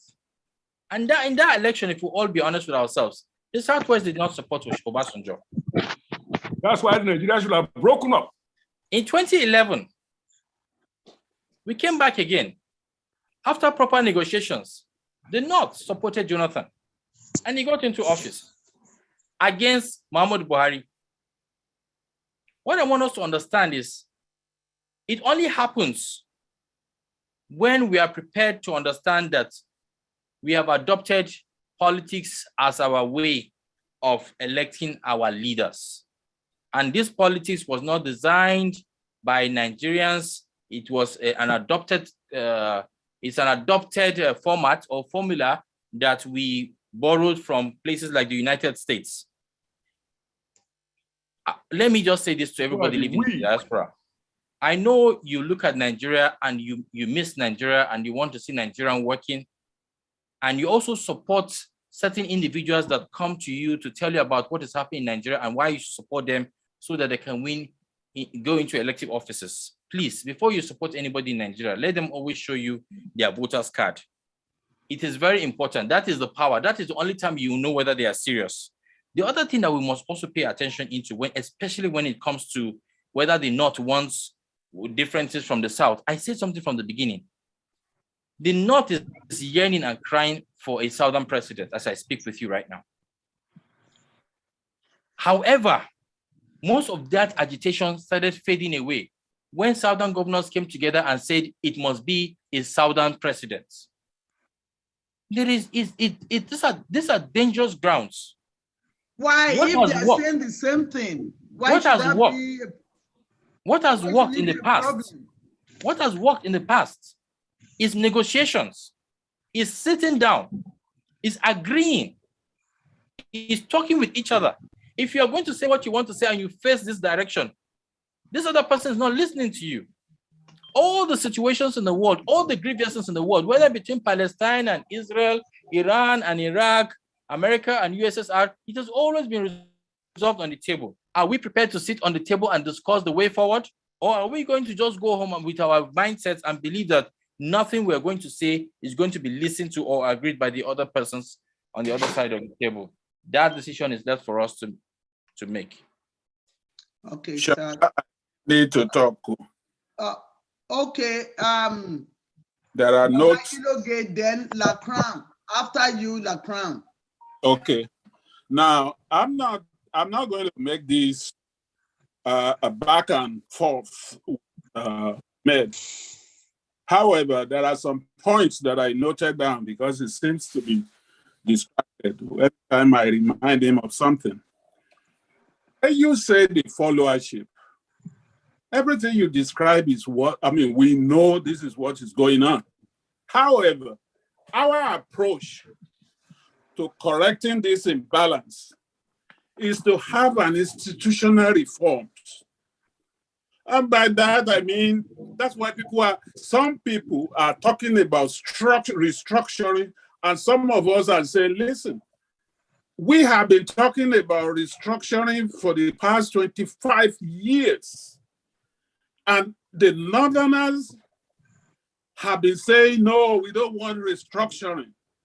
To the point that a lot of people now are saying, listen, you don't want us to come together and sit down and work out a beneficial formula for ruling ourselves. Then let every one of us go our own way. That, in a way, and then you're talking about, we have to, how do you do it? We have impoverized the population to the extent that you will give an Indomie sachet to somebody to be able to vote for you. And I'll tell you this from practical experience. As an old politician. Excuse me, don't interrupt me. Remember, I said as an old politician, sorry. Yes, I am older than you, and as an old politician, I want you to admit that you're a politician yourself. Okay, I was a politician. Now, but not anymore. Not anymore, because look, it's even a disgrace for anybody to remember. Shola, I told you when you are introducing me, do not describe me as a politician or somebody who practices politics. So how do you want to get the situation resolved? By talking? But let me finish my thought, please.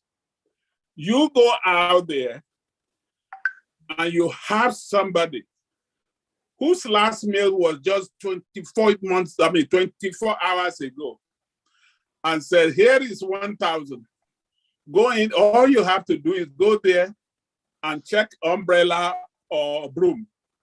What do you think it's gonna do? It's about life and death now, because you're gonna die of hunger if you don't do that. People have been pulverized to the extent that they will do anything. That's why people take to crimes. That's why they do that. So we, on the other hand, are saying, rather than all these rigmarole roles of let's go and meet the illiterate farmer from either Ado-Ekiti or Zungeru or Castina to change his way. No, there's a very clear way of doing it. let's have an institutional reform. When I was growing up, we used to laugh when we hear, especially when we hear that in the North, an emir can tell the population this is the party to vote for, and we laugh in the West. No Oba, even up to now, can say this is the people you are going to vote for. They will tell you, go and sit down. It's not going to happen because I have my vote. That's why I told you. When I told you, and you thought I wasn't here, when you said somebody said, oh, the governor, I'm telling you, and go and write it down today. If there's a Yoruba nation today, none of those you are looking at there, don't tell me you are on one hand, none of them is going to lead the new nation. Yeah, they will kill like anybody. And part of the reform that we ask for is to go back to the parliamentary system of government. Parliamentary system of government, Buhari could not have been in government for 6 months without having minister. Because once you are elected by your people, that is the bound. And those are reforms. In that election, in that reform, the people will equally be reformed, rather than how do you go to a cattle rearer, for instance, and say, listen, if they give you money, don't take it, for their votes. He doesn't have the concept. But once you reform the institution, it will be easier to manage the population. And, how do you intend to reform? Those are the points that we are trying to tell you to look at. It's easy by using the institution to reform rather than going to some amorphous, let's get the population. How do you do that? How do you intend to reform? I want to learn. Can I come in for a second? It's Mr. Ahmed Buhari is asking a question from. Can I answer a question? Let him ask him. He's asking me a question. Let him do that, please. I want to answer the question. The question given me? Well, if you let me. All right. I didn't hear the question. He said, "How do we reform?" And I will give an answer if you let me. Okay, let me yield some of my time for you, Oga Mr. Buhari, are you there? Yes, sir. You have heard of Yugoslavia? Yes. You've heard of Czechoslovakia? Yes. You've heard of Soviet Union? Yes. Okay. In many of those places, reforms were required. When reform did not take place as they should have, then something else happened that is not desirable. Yes. Those people who are asking for reform in Nigeria are asking for reform as a peaceful alternative to the disaster that befell Yugoslavia, Somalia, and all of those places. I think it is a statement by all segments of Nigeria that they want peace and prosperity in their time. Any system that frustrates negotiation is asking for the opposite, and that's not good. And you should stop saying that we didn't want negotiation. We did. We just weren't paid any attention to. For the 22 years since 1999, we have been asking for a discussion, a constitution. Every president from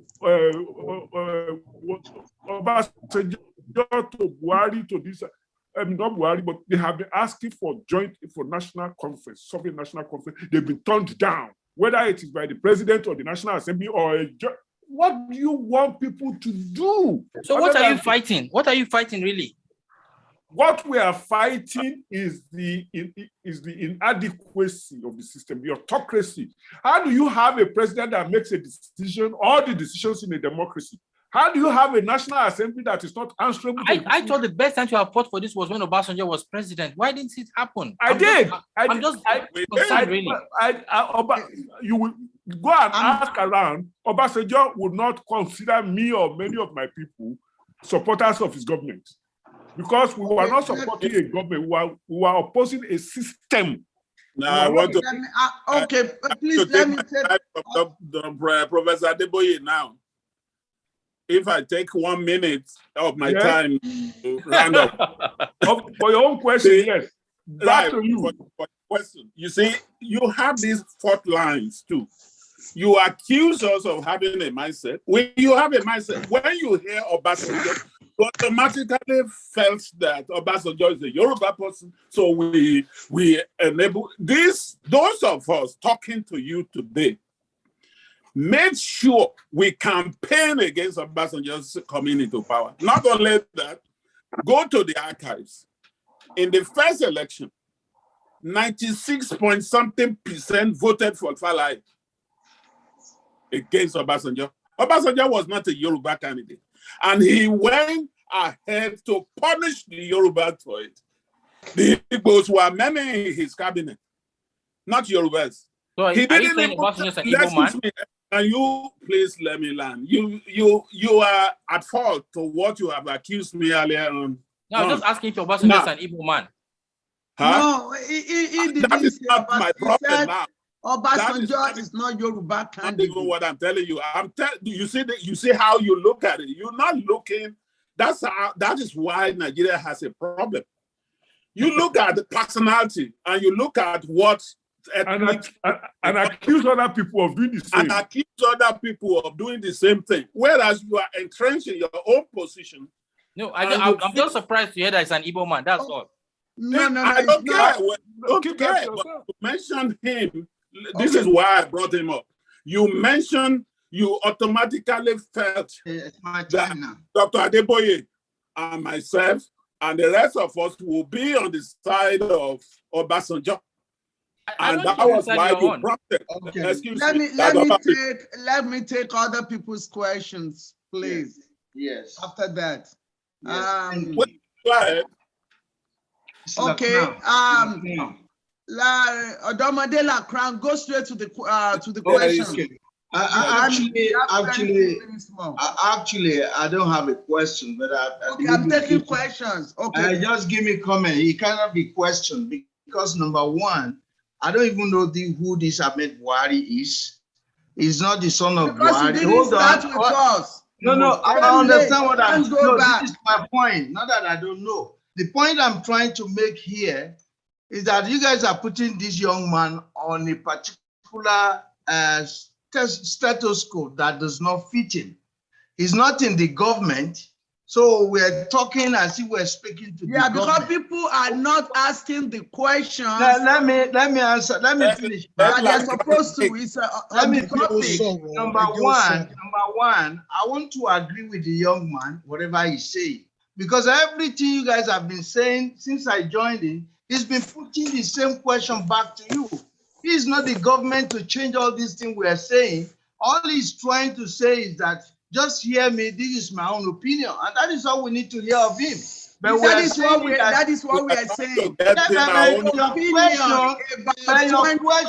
I understand, man. Hold on. I understand. Your question and your argument with this young man, you're making it as if Buhari sent him here. See, this is what I would say of us. Let us be real to ourselves. It's not his problem for whatever is happening. Why don't we look inward and talk to our own people? We kept saying, who are this day? That is what I'm saying. Okay. We're talking of a system. I went to school in the north. This Mr. Toba, you thank you so much. I went to school in the north. I was a minority, and I was able to be a leader in Ahmadu Bello University. What the young man is saying, he's telling you how he feels about the system. You have your own feeling, but you cannot push it to them that they have to do something that you can do for yourself. Why is your senators not coming together with your agitation? Why are your House of Assembly not coming together with your agitation? But you're pushing it on to Northerners. Everybody got to have what benefits them. So why are your own people not doing the same thing? So now you're batching the guy. Let me answer that question.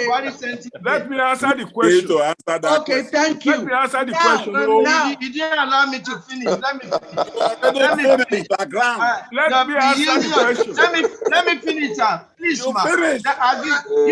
Give me 2 minutes. Adamodela Kran, Ma, 30 seconds please, more. Just give 30 me 2 seconds. minutes. Okay, I want to tell you this. They're wearing the same hat anyway. And they are both handsome. Adamodela Kran, I didn't unmute you. I mean, I didn't mute you. Unmute yourself. Okay, please, let me wrap it up. Let me wrap it up. I'm going to take more questions from Okay, people just who are 30 raising up seconds. their I hand. went to my hometown to run for an election. Where's This is your an indigenous election, my hometown. But you know, when we started, with everything I must have done to that village, to the youth, they believe nobody should even run against me. That was their own agitation. We're talking about system, but the election that was to be held will be held by a delegate system, which means every city. Okay. Thank you, Adamodela Kran. Thank you. Now I'm going to take the rest of the people on the question, and I'm going to go straight to them. But before that time, Mr. Ahmed Buhari, so you are saying that 2023 election must be. Is that your point of view? If you've been listening to me, I did not say it must be. I say it does not have to hold. I support referendum. I do not have a problem with secession. But you see, there are processes. That is why I've been so adamant to hear Mr. Banji or Mr. Adegboye clearly tell me the roadmap to achieving all of these desires. Because at the end of the day, you've not said anything, sir, that can work. At the end of the day, this country is bounded by law. This country is bounded by law. And I like what the last gentleman said. He's actually telling you people the truth. What is the real plan to achieving this? You can sit down in your chair and talk from morning till night, but you still haven't been able to tell me how you want to achieve these things. I do not care whether you supported Obasanjo or not. We have 10 minutes. We have only 10 minutes more, and I intend to take questions from Mr. Sahao. I know you have raised up your hand more than an hour ago. Please forgive me. I asked your question. Unmute yourself. Yes. Hello. Can you hear me? Yes. One question straight so we can go. Yes, sir. Thank you, man. Thank you, Mr. Buhari, for coming. My question is just, you've answered most of it, but since you said you supported secession, and it's obvious that the country is heavily divided now, what is the path forward in terms of the succession? How can we separate and go our own ways? That's what I'm looking for, because 60 years is not working. It's never gonna work. I'm not stupid. It's never gonna work. So we're deceiving ourselves. We are protecting something the white man gave us. Which way? Okay, let him answer the question. No, the answer that he's looking for is really embedded with two people here, Mr. Adegboye and Mr. Banji. They have the plan. Well, can I actually address that? No, sir. Can I? We mentioned my name. I should be able to address that. Mr. Sao, yes. Yes, sir. Yes, ma'am. Sorry, sir. I'm asking him as a northerner because we all know, most of the people on this platform, we know where we stand, sir. Yeah, we know where we stand, sir. But I'm asking you, sir, what's the way path forward for this? Because if you look at it, I've been in that country several times, even this year. There's too much divide. We don't like ourselves. So what's the way forward? How can we make this happen without bloodshed? Even though it's almost impossible, but how can we still do it without a bloodshed? Let all the senators from the regions that want to secede, all the governors from the regions that want to secede, stage a walkout from the National Assembly, refuse to attend the Federal Executive Council meeting, and you see referendum happen in a week. You know why that is not possible? Tell me, sir. You know, and I know that's not possible because why is it not possible? Why? They are all in the pocket of the president. Why? They are all in the pocket of the They're president. all what? They are How all would in you his say? pocket. How would you say that in the pocket of the president? How It's would you know obvious, that? sir. The president Sir, did not it's vote very them into obvious. office. Because somebody I'll give you an example. We have a region called the Southeast region. In that Southeast region, nearly all in fact, 90% of the governors from that region, including the South, are all from a different political party, not under the president. Let us see them stage that walkout. Let us see them and their National Assembly members stage that walkout. Let us know that they are serious. Let us know what to hold. Let us not just sit down and think that our problem is with the Northerners. The Northerners do not have any problem with anybody here. Stop it. It's not the answer. Can you be honest? Be honest. You know, these guys in this current APC government are not going to do this. When Jonathan was leaving, he handed the confab whatever conference they did, he handed over to Buhari and say, "Hey, go ahead. This is what the people are asking for to keep this country together." This man put it in the library. He did not touch it. He won't even read it. Now tell me which elected official from the Southeast or the South or the Southwest have come out to say we want that reform, that document to be revisited and brought to the fore. They try to sit down here. The DSS or the EFCC will go after them. That means they're not clean. That means they're not clean. Who's clean?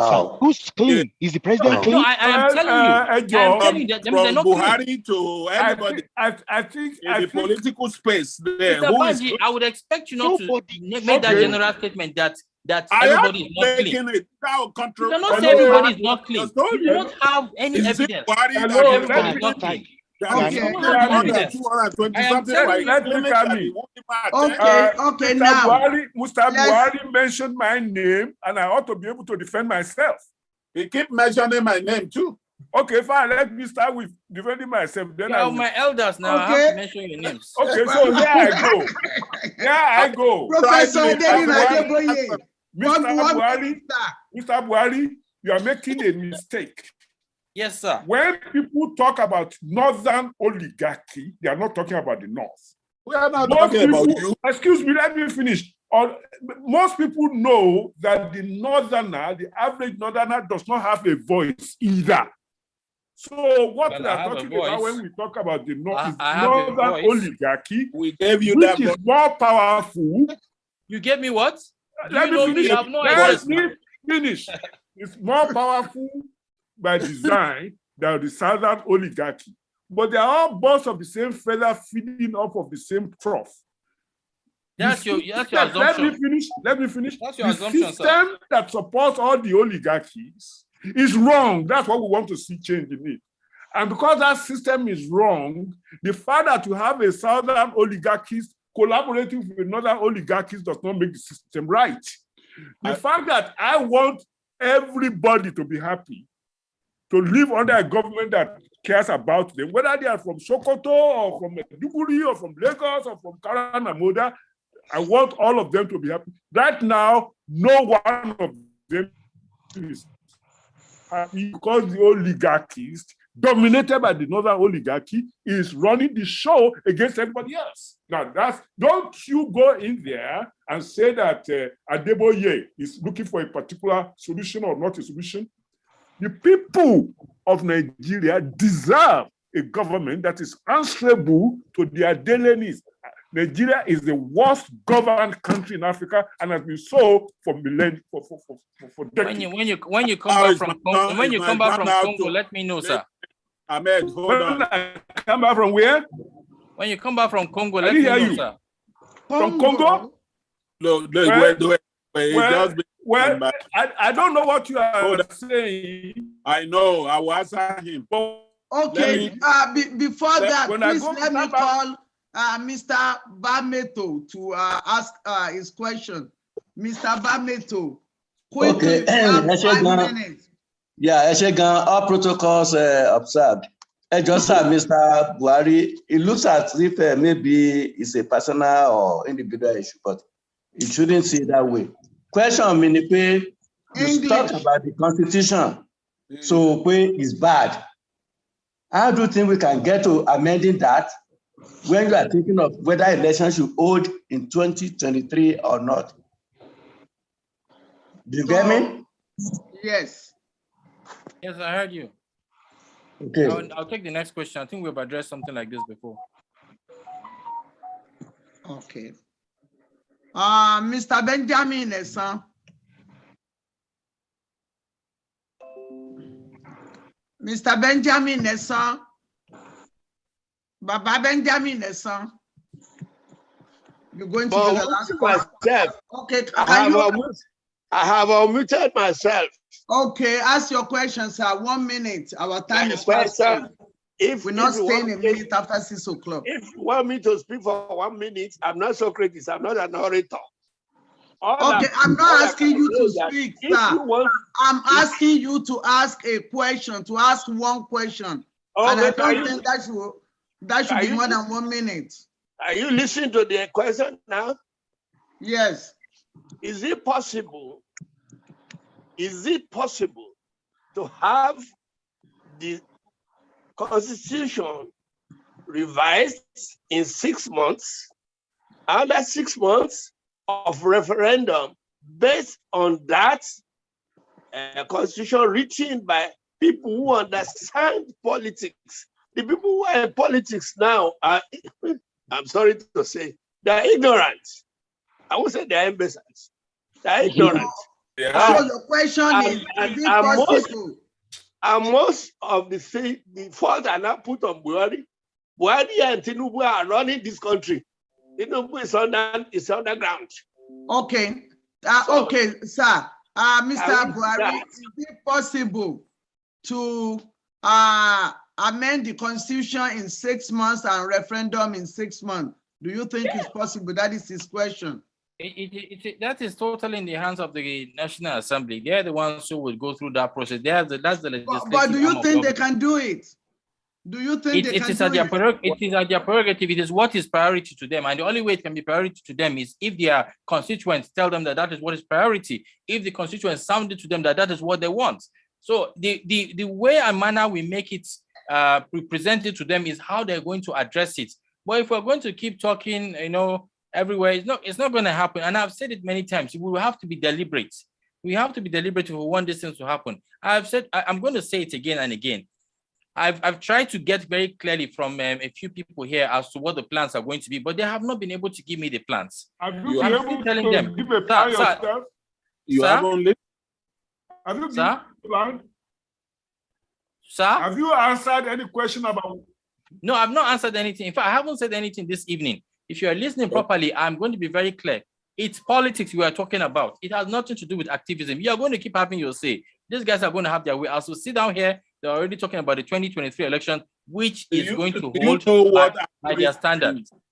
Okay. But if we're going to... our time is fast spent. If you look at where we are now, is only 4 minutes before 6 o'clock, and we started right on time at 3 o'clock. We have had everything. One of the things that Mr. Ahmed Buhari mentioned about the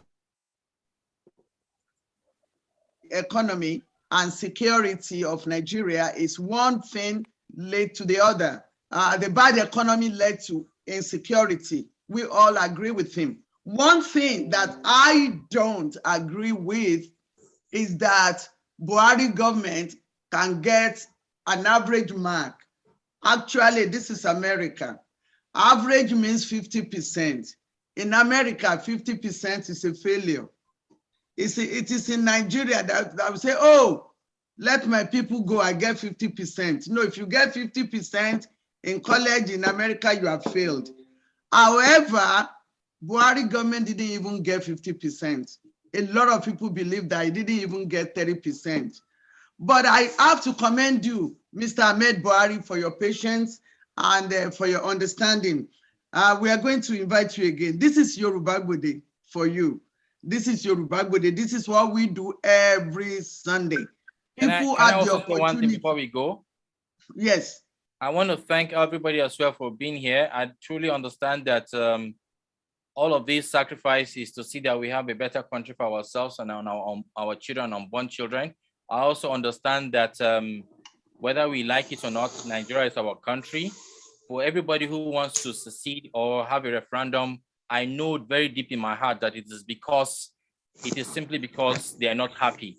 And it's my prayer every day that we'll find a way to get our country working, at least in our lifetime. I'm only but a citizen of the country who truly wants and desires the best. I'm not speaking on behalf of any government or any individual. Be that as it may, I appreciate your time. I appreciate Pa Dikbo, Pa Banjo, Pa Adegboye. You all made it very exciting. This is how we have to rub our minds until we're able to find a common ground upon which we can progress as a people. Have a good evening all. Thank you. Thank you. Thank you so much. Before you go, which post are you going to contest for in 2023? I've always supported a Southern president for the 2023 election. So I will leave you guys with this assignment. All of you from the Southwest must come together to agree to anoint somebody, and we will support that person if that person meets with the criteria that we believe would give us the kind of leader that we want, especially for the few people who believe that leaders are the real issues. So I think it's time for us to organize. It's time for us to come together. We should do less of the talking, but more of the action. Pick up somebody that is truly embedded in the grassroots, that is truly acceptable from all the sides of the Yoruba side nation, and then start your negotiations with people in the South, Southeast, and Northern Nigeria. And I promise you, I'll be here to support that kind of activity. I don't intend to run for. So supposing we say we want what we want to vote for is Oodua Nation, are you still going to support us? If you want to vote for Oodua Nation, it's about going through the right channel, which has got to do with a democratic process that would help the Oodua Nation come to fruition. The same thing with the Biafra nation that is being agitated for. All of these things have got to go through the process. As we go through all of that, I want us to think deeply and fairly to ensure that we're making the right decisions and ensuring that the people who are already holding the system will not continue holding those systems in those smaller regions. Have a good evening once again. I had a good time. Thank you so much. We are on behalf of Yoruba Gbode team and our wise men and women. I sincerely thank you for your time, for your patience. We have spent 3 hours, and I believe that if we call you again, you're going to answer our call. I'm always here. It's service to country. I'm running for president, so he's gonna be my campaign manager. Who is that? Who is that? Let me be sure. Who is it? Who is it? Papa. Who's running? Who's running? Babaji is running. No, we don't want old people. No, we don't want old people anymore. You this boy. Thank you so much. Thank you so very much. Get home. Next week, by the grace of God, we are going to bring something new and exciting. Thank you so much, Mr. Ahmed Buhari, and we wish you success in all your endeavors. Thank you so much. Baba Banji Ayiloge, Baba Adenina Adeboye, Yeye Omofolabaja Ishoyinka, and Baba Dikbo. Everybody that has participated here. I want to sincerely thank Dr. Abiola Akibu for making it possible to link with Mr. Ahmed Buhari. Thank you so much. It's going to be well for all of us. On behalf of Yoruba Gbode team, my name is Shola Yusuf. Thank you so much. We'll see you again. Ojuki Itinale, we are going to meet again. Thank you.